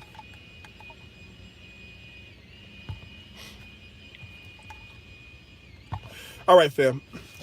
I'm just rambling and y'all not asking no questions, really. I think y'all about tired of hearing my voice. So I'm gonna go ahead and end this live stream, so I can go inside and sneak and take a nap. me see. Some brothers in the camp was texting me. Did I go off? Did I say something bad? Did I say something bad? Y'all be knowing, man. I be live and my phone is going off. And brothers be like, don't say that. Don't say that. End the live. They always looking out. Brothers always looking out for me. Nah, okay. I guess I've been on my best behavior. Ain't nobody chastising me this morning about my live. I didn't say nothing crazy. Okay, cool. Let me see.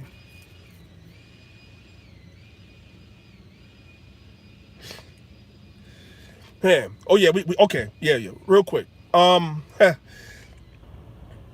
I don't know if you're watching. I'm not Kanai from Long Island, but my brother Kanai Shar. I'm gonna talk to him, but I see a lot of people panicking. Right? We're gonna do the cryptocurrency roundtable. I'm gonna inbox the brothers that, again, it's my fault why the cryptocurrency roundtable didn't happen last week, and so I'm gonna try to make that thing happen this week. Now, a lot of brothers are panicking about XRP, right? XRP has been taking a nosedive within the last month. It's been taking a nosedive. And as a matter of fact, the SEC has a lawsuit against XRP, and the major exchanges are going to be supposedly removing XRP from the exchange, right? So a lot of brothers and sisters that have XRP cryptocurrency, you guys are panicking, right? And I've been getting bombarded by some of y'all that know that I have some of that thing. I've been getting bombarded by y'all that I should sell. But I'm standing 10 toes down with XRP. I don't give a damn. I think that this is a shell game that they're playing to get people to sell the XRP off, and then eventually XRP and Stellar is going to take off like Bitcoin is. Bitcoin is already at over $30,000 a coin. And I have a sneaking suspicion that everything that's going on is going on because they want to get people, because XRP was never meant for the public. It was never meant for the mainstream people, right? So I think that they want to get a lot of people to sell off their XRP undervalued, meaning you paid more for it than it's worth right now. They want to get you to sell it off undervalued, and then that thing is going to explode. That's my opinion. Again, I am not a financial advisor. I'm not an expert on cryptocurrency at all. So I'm not telling nobody to take my advice. I'm just telling, the brother just texted me and asked me, should he dump his? I'm not giving you that advice. I'm telling you what I'm not doing. I'm not selling my XRP. I think they are playing a game right now. That's what I think. That's a long story. And if what I'm talking about, you lost, then you need to make sure that you hit that subscribe button. You need to make sure you go to the subscribe button, you hit that notification bell. It's going to have a drop down. It's going to say, and let the YouTube know you want to be notified for every time I go live. Why? Because when I do important lives like that, y'all miss it. Then y'all come on the comment board like, oh, I can't believe I missed it. YouTube did an update. Let me just help everybody out. YouTube did an update, right? And so when they update, you might be subscribed to Maccabeestv, but you might not be subscribed to where you get all notifications. They did an update. So you have to go back to the page. You got to click the notification bell. There's a drop down, and you got to click where it says get notified for all uploads.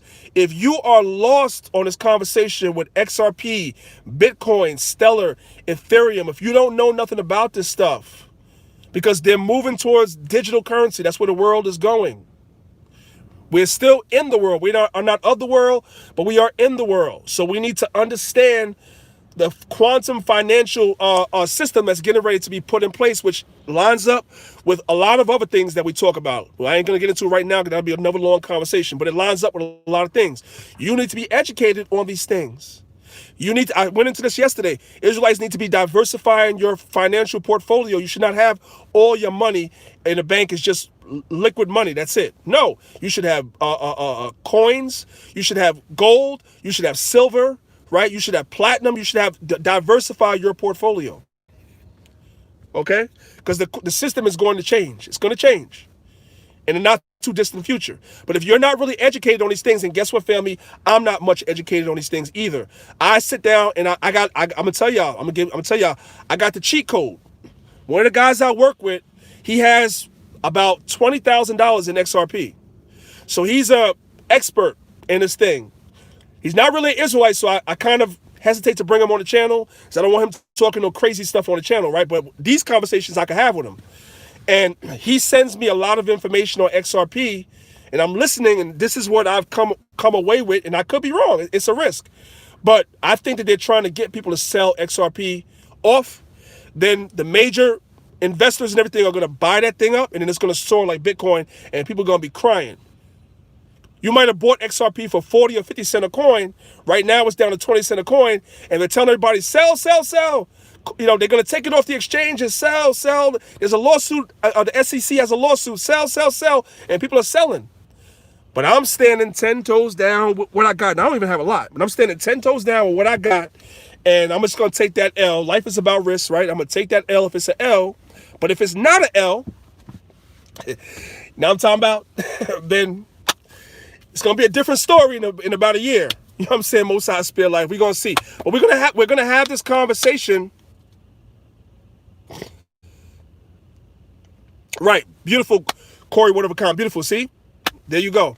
You said it more eloquently than I could have. I couldn't even have broke it down like that. I said, I'm a novice at this thing.